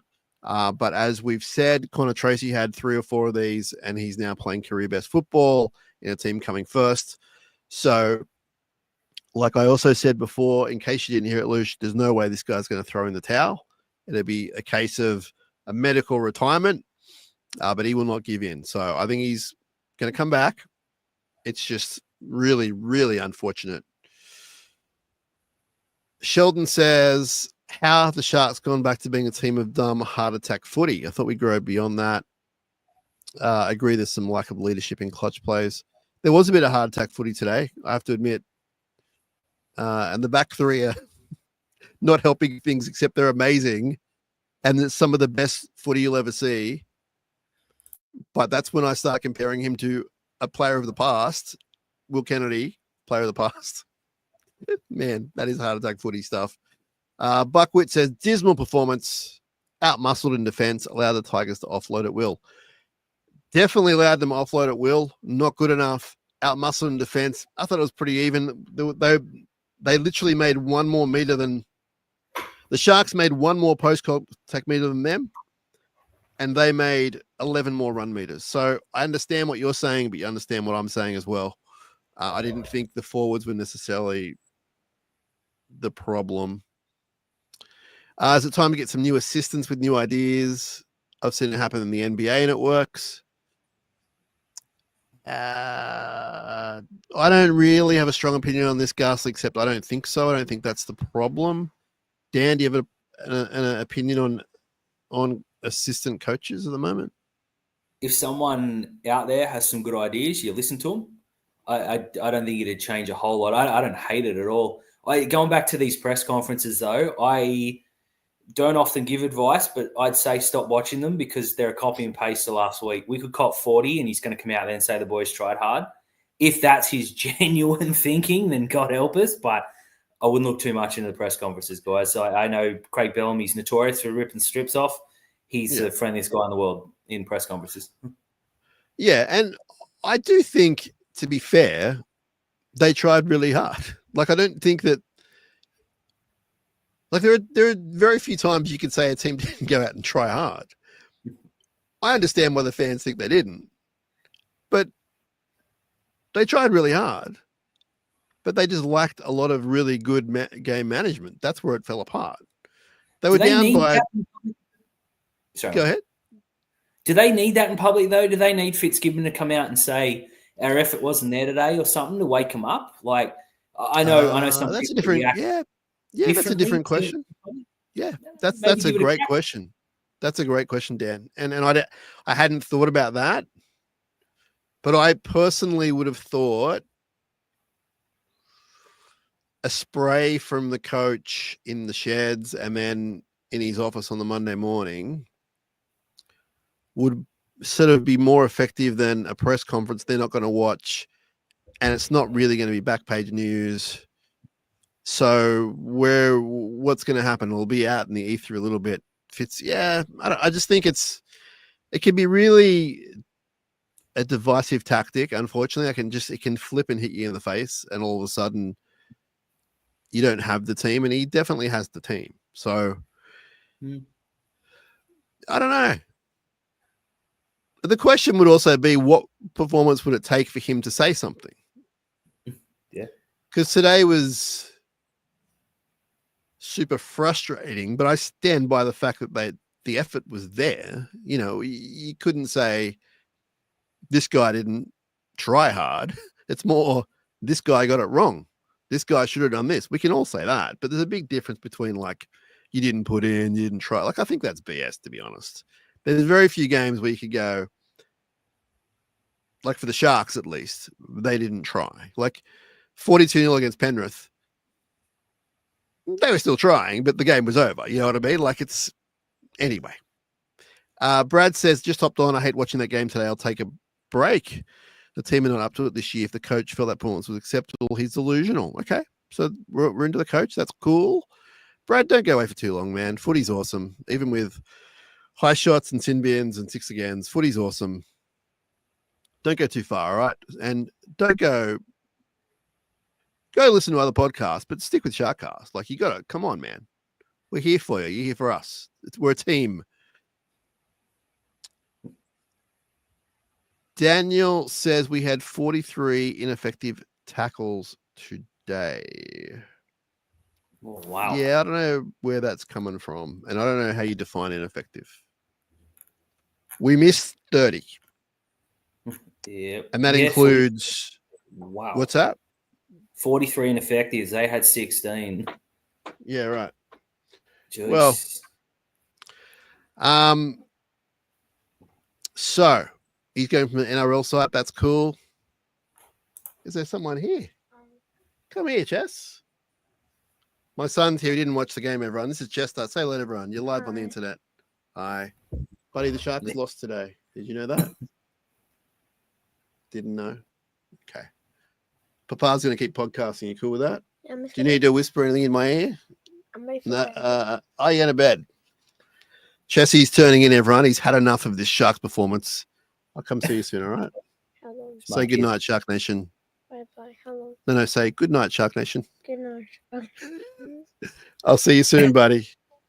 All right, little cameo from the chess man who loves Newcastle, but he did not like the game today. Dan, it's a pickle. Today was a pickle. What would you do, Dan, as coach of the Sharks tomorrow morning, recovery? They're not going to get much of a chance to turn this around, but say Tuesday, Wednesday they train. What are you doing at training? And give me a serious answer. I'd make them watch the game and I'd give them a pad and paper and say, I want 3 things you could have done better. I know that sounds ridiculous, but I would be very serious on that. I would be tapping a few players on the shoulder and saying, you need to lift. And I'd be announcing in front of everyone that I'll be making 2 changes this week. What they are can come later in the week. Whether they happen or not doesn't need, but these guys need to be put on alert that they can be made. I would definitely be changing the bench up, and I would be making 2 changes from the bench, full disclosure. I'd also pull Nico and Trindle into the room and say, you boys, get some tape yourselves to each other, and do not come out of this room until you know each other inside and out, because it certainly feels like you have not played the amount of football together. I know we had earlier in the year, they haven't played that much football together. They have played that much football together. There's no more excuses. But 2 changes. There won't be wholesale changes. I saw some people calling for 5 or 6. There should be 2. Tukes out, Ueli in, and Atkinson out for Hohepapuru or Jess Colquhoun, whatever. And I'd say to Tom Hazelton, look, you're playing pretty well. You made a dumb error. You need to be better, but ultimately do not get your head down, because I joke that I never want to see him in the team again. That's obviously a joke. I was looking for reaction. Yeah. But you can't have a bloke. I don't want him to hear you lost us the game. No. He was involved in the last thing, but I think he was one of the better ones today. And I would say to everyone, Adam Fanua-Blake, how well he played, and go with him, please. Tom Hazelton, 14 runs, 108 meters, 2 tackle busts, 41 tackles, 1 missed tackle, 2 penalties conceded, 1 very big one. So I'm with you. I acknowledge that they officially lost the game at that moment. I didn't even need to see the kick. That was it.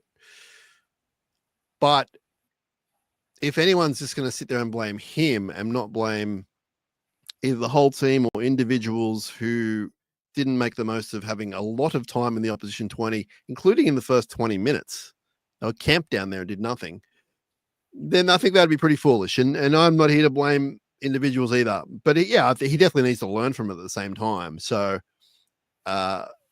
he's a pretty smart dude. I think he will. He'd be feeling it, Tall Tom. He'd be feeling it. And Shout out to our Insta friends. Sean's joined. The great Fraser Glenn, who is a real estate agent, has joined. The Shire Smokers Barbecue folk have joined, and they say terrible performance. No direction. Need halves to perform. I've kept quiet for 18 months. They need better execution. So shout out to the Shire Smokers Barbecue.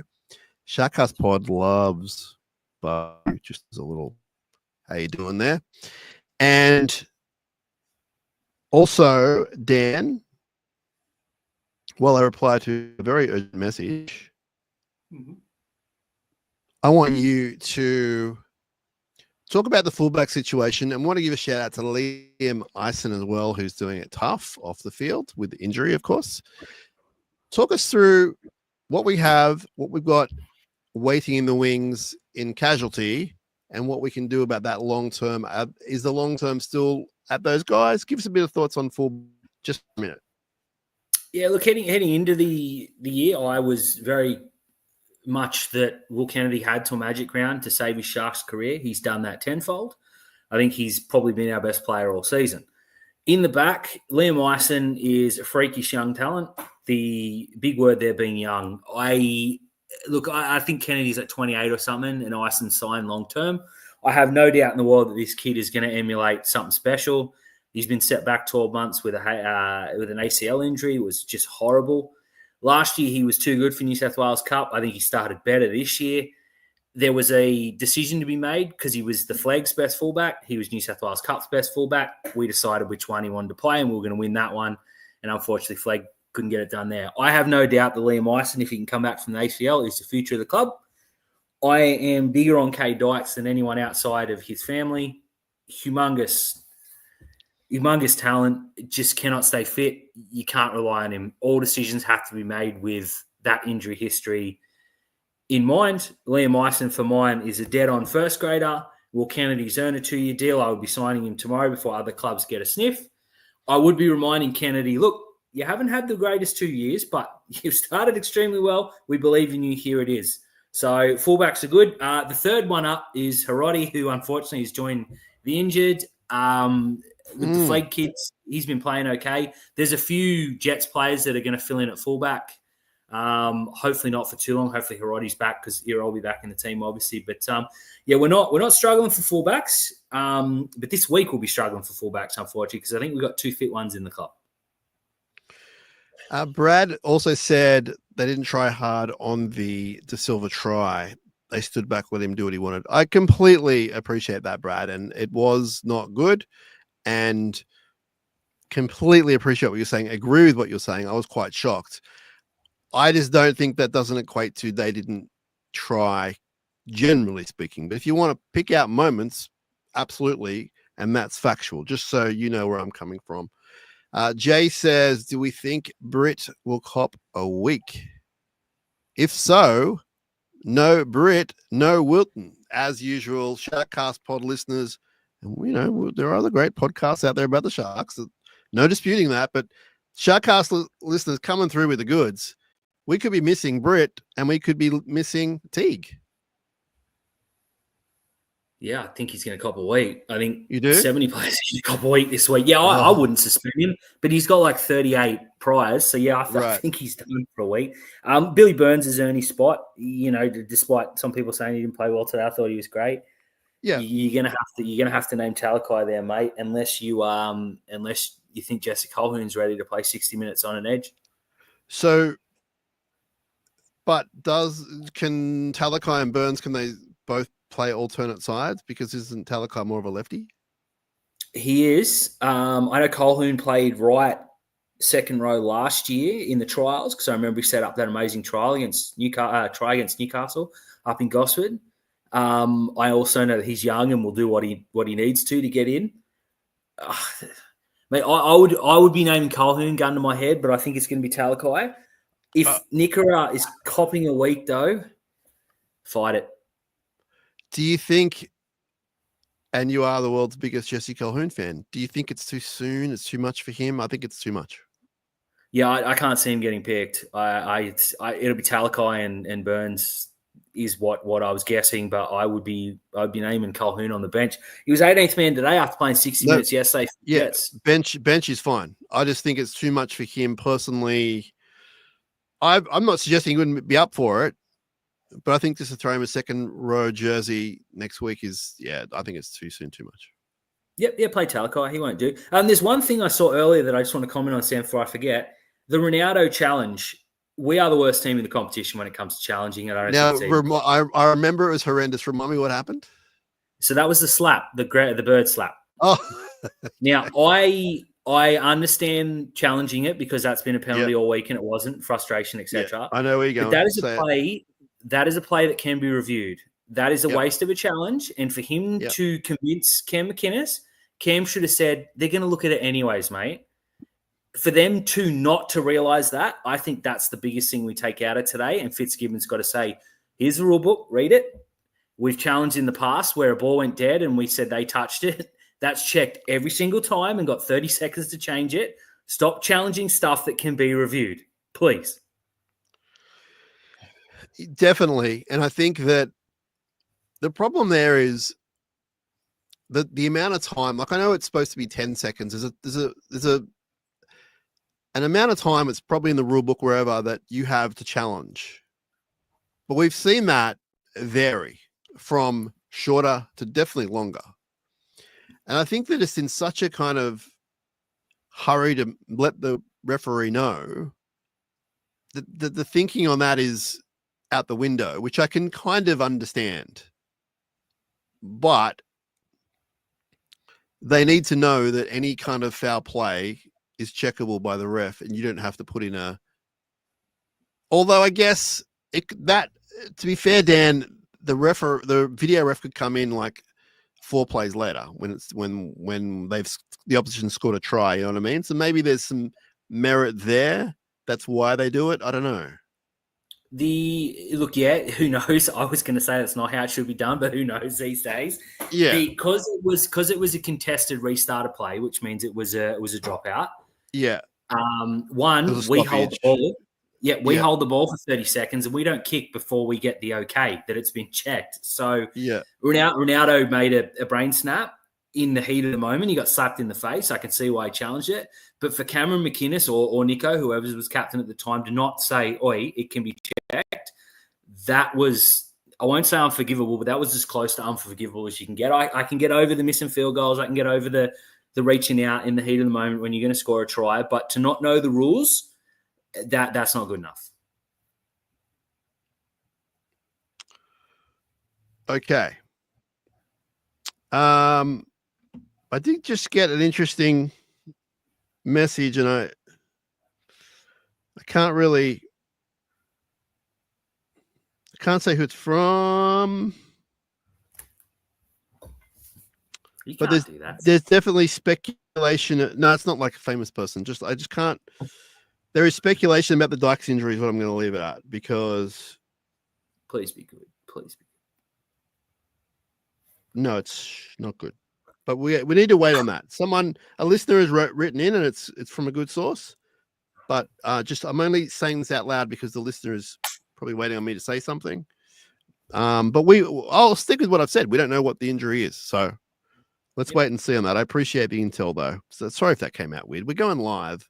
Come on, give it all out a break. Okay.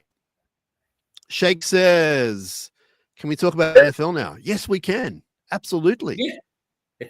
Absolutely. As someone who's got a stacked team ready to win their first ever title, let's talk about NFL. JJ McCarthy. He throws to JJ. Oh, it's a touchdown. NFL draft has been on. I'm just kidding. We're going to stick to the Sharks, but NFL draft's been on all weekend. It's been really fun. Shake, we can talk about NFL anytime. Now is not the time. Crisis. The crisis is the Sharks not kicking a field goal to win the game. Although, Shake, I'd like to know who you go for, so let me know. Handman says, not as bad a review of Pappenhausen's against the Rabbitohs, though.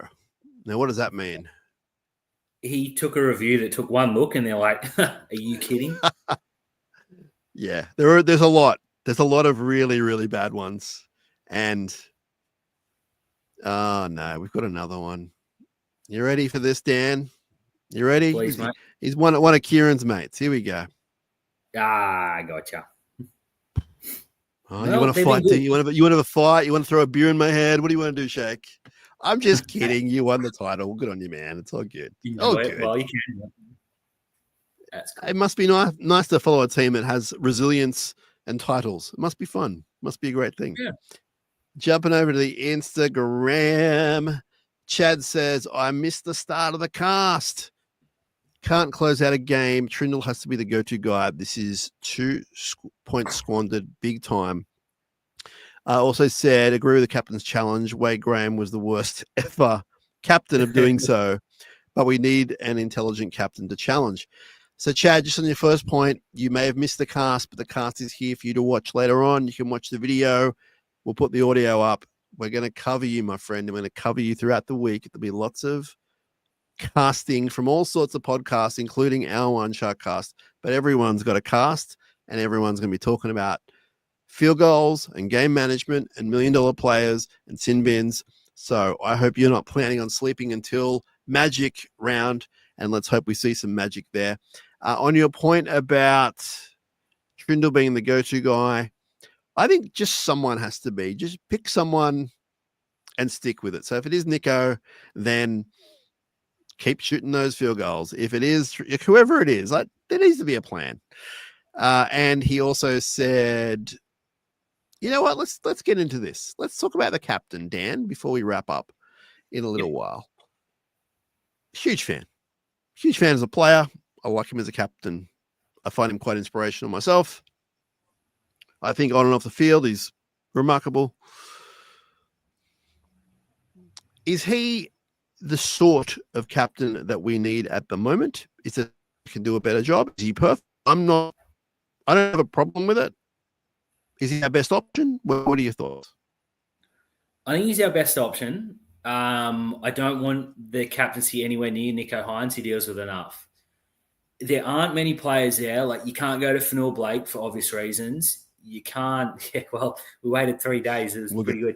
Did you see people were saying he was going to do Shador Dash? That killed me. But anyways, I think Nico is the only other bloke you can go to, and I don't think he's ready. But no, I don't think he's the right captain. I think he's the only choice, unfortunately. But we need someone who will say to Ronaldo, no, we're not challenging that because we don't need to. We need someone who will, against Canberra, say, oi, get in line. You know how they all put the one hand up, one set. I don't see that from Cronulla. I think it's ridiculous. But I would like Cam to be more out there. I would like him to be not feared, because you can't fear. He's literally the nicest guy in the world. Ideally, I'd like a captain to be more like a Dale Finucane. Like, you could hear him sitting in the stands. He's yelling. You can't hear Cam. But I don't know where you go, because I don't think there are any better options right now. Yeah, they're all good points. Looking at the team list, I mean, I'm going to say Will Kennedy, no. Stone Street, no. Ramian, probably not.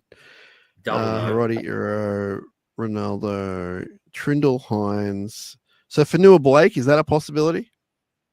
In terms of playing ability, yes, but given his past, no. Whew. And Dan opens another door.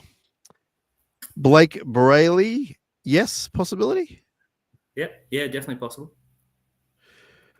I'm going to say Kafusi, no. Britain, maybe. Well, okay. Teague Wilton, too young or potential there? Future captain, 100%. Yeah. Okay. So is he next in line? Is he the one we're going to mould? Surely he is. Yep, 100%. I put the VC on him, and I'd have him in every captain's meeting. It can't be Nico, so Teague Wilton is my man, 100%. Because he was he captain of New South Wales under-18s or something? I believe so, and I think he was the flag captain when we won it, and I know he was very highly regarded in the Jets team that won. Whether he was captain or not, it might have been Sorensen now that I say it out loud, but he was in there somewhere. He's like, when I've interviewed him, he comes across he comes across pretty serious dude, which is awesome. And the others speak really highly of him. I think Fitzgibbon might have said something in a press conference once about him and how when he speaks up, they all listen. And he's a pretty relatively young guy in the team, but Yeah, I think he's next to go. So that'd be one to watch, I reckon, in the coming years. Yep. Agreed. What's Cam's contract? Like one more year? Is that right? I think he's either off contract at the end of this year or next year. Did we re-sign him for another year?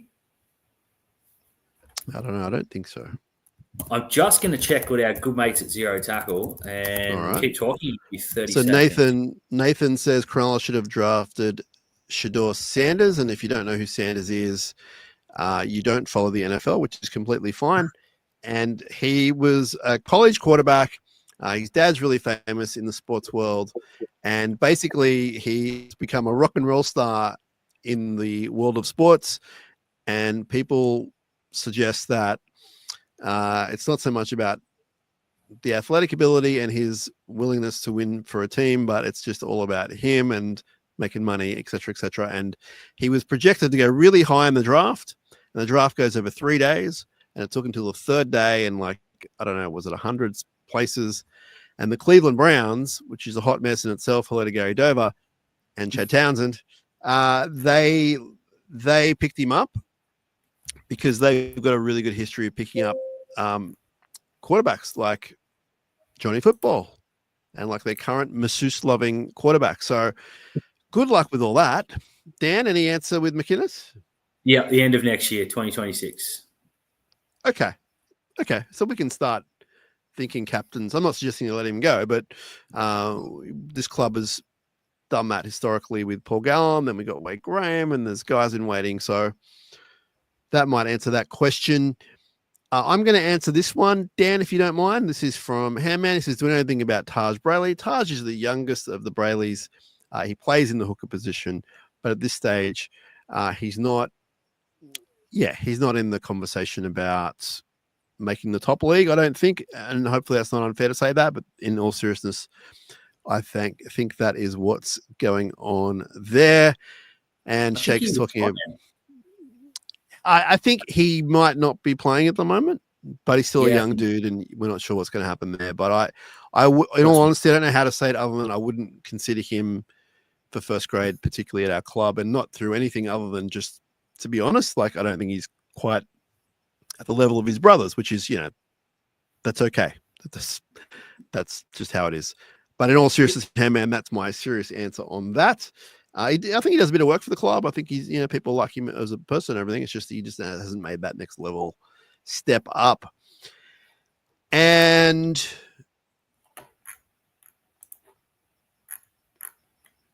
Chad also says the captains need to. No, sorry, he says the players need to know the rules inside out, even if it's the winger. Yeah, I completely agree. Like these guys, I know there's a thought out there that these young guys in particular just play the PlayStation and don't watch footy, and maybe some of them are like that, but a lot of them are real just students of the game, and they need to know. But anyone who's playing this professionally needs to know. So I don't know if that's going to get addressed this week. It's a short turnaround for the team because they played at 4:00 today and they're playing at 6:00 on Friday. Dan, before we get out of here, give me some honest thoughts on what's going to happen on Friday without knowing what the team's going to be like. You'd be silly to say we'll go up there and lose. Our Magic Round record is not particularly good. Parramatta are where they are for a reason. I know Mitch Moses have come back and they look good. If Cronulla are not up for this fight, then you can start having the real serious talks about where we go from there. I want to sit here and say that I think Cronulla will win. I'm going to say that, but I think it'll be one of those games that is won late. But if we win 7-6, take it. If we lose 7-6, it's the end of the world. You have to win this game because you're playing Melbourne the week after and then hit the Origin period. I think Origin is where Cronulla will fly this year because I can't see anyone getting picked. Going back to earlier, I think Trindle's fallen way down the pecking order. I'm going to tip a win, but I don't think that if we play like we did today, I think Parramatta are a lot better with Mitch Moses than the Tigers were today. That worries me. So I think you'll see a big improvement and a win, but Yeah, I hope that we get that done. I'm interested to see what team we're going to name. Just to point out, I think you and I in particular, Dan, have muffed up this draw at least 2 podcasts in a row. It's That's Eels this week, Magic Round. It's Manly at Brookie the week after. and then it's Melbourne at home. And I think Clinton mucked it up too. So it's Eels away. Well, Eels is the home team at Suncorp. Yeah. F my life, Dan. F my life. Eels. What else can we do? Take the field goal. Kick a field goal. Eels away at Suncorp. Manly away at Brookvale. Then we're home to Melbourne Storm on a glorious Saturday night at the glorious Shark Stadium. We're going to have a bit of a meeting of the minds, of SharkCast minds, and everyone's welcome to be at a local brewery. You can use your imagination as where it's going to be. We just need to confirm it. But that's Saturday afternoon, we're going to meet up and everyone's welcome just to come hang out. Nothing more than just all these Sharks tragics hanging out and talking stuff. So just to clear up the draw thing, before we get going, Ghost had some great thoughts about the captains, and he suggested AFB will scare everyone, which I quite like. NRL SC Merseyside Reds said, am I unreasonably disappointed with the lack of public accountability for the players from the coach? I get it doesn't seem like there's a plot in the media. I get he doesn't seem to like to lose the plot in the media, but I feel this team needs it. So that's a different take from our friend there. You're not unreasonable to be disappointed in that. Other people have different takes on that. But I don't think I personally don't want a coach like that. I've said this a lot. We've had coaches like that. And we've seen former coaches of ours recently do that in press conferences. Nothing good comes from it. Like, the turnaround might be a week, but you need a happy team. It doesn't mean that you tell lies and make everything glorious when it's not.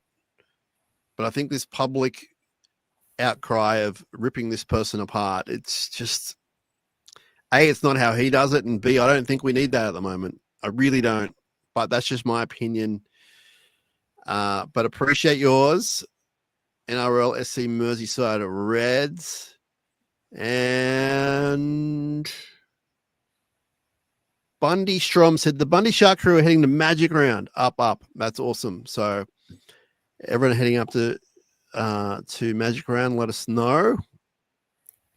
But we're going to wrap.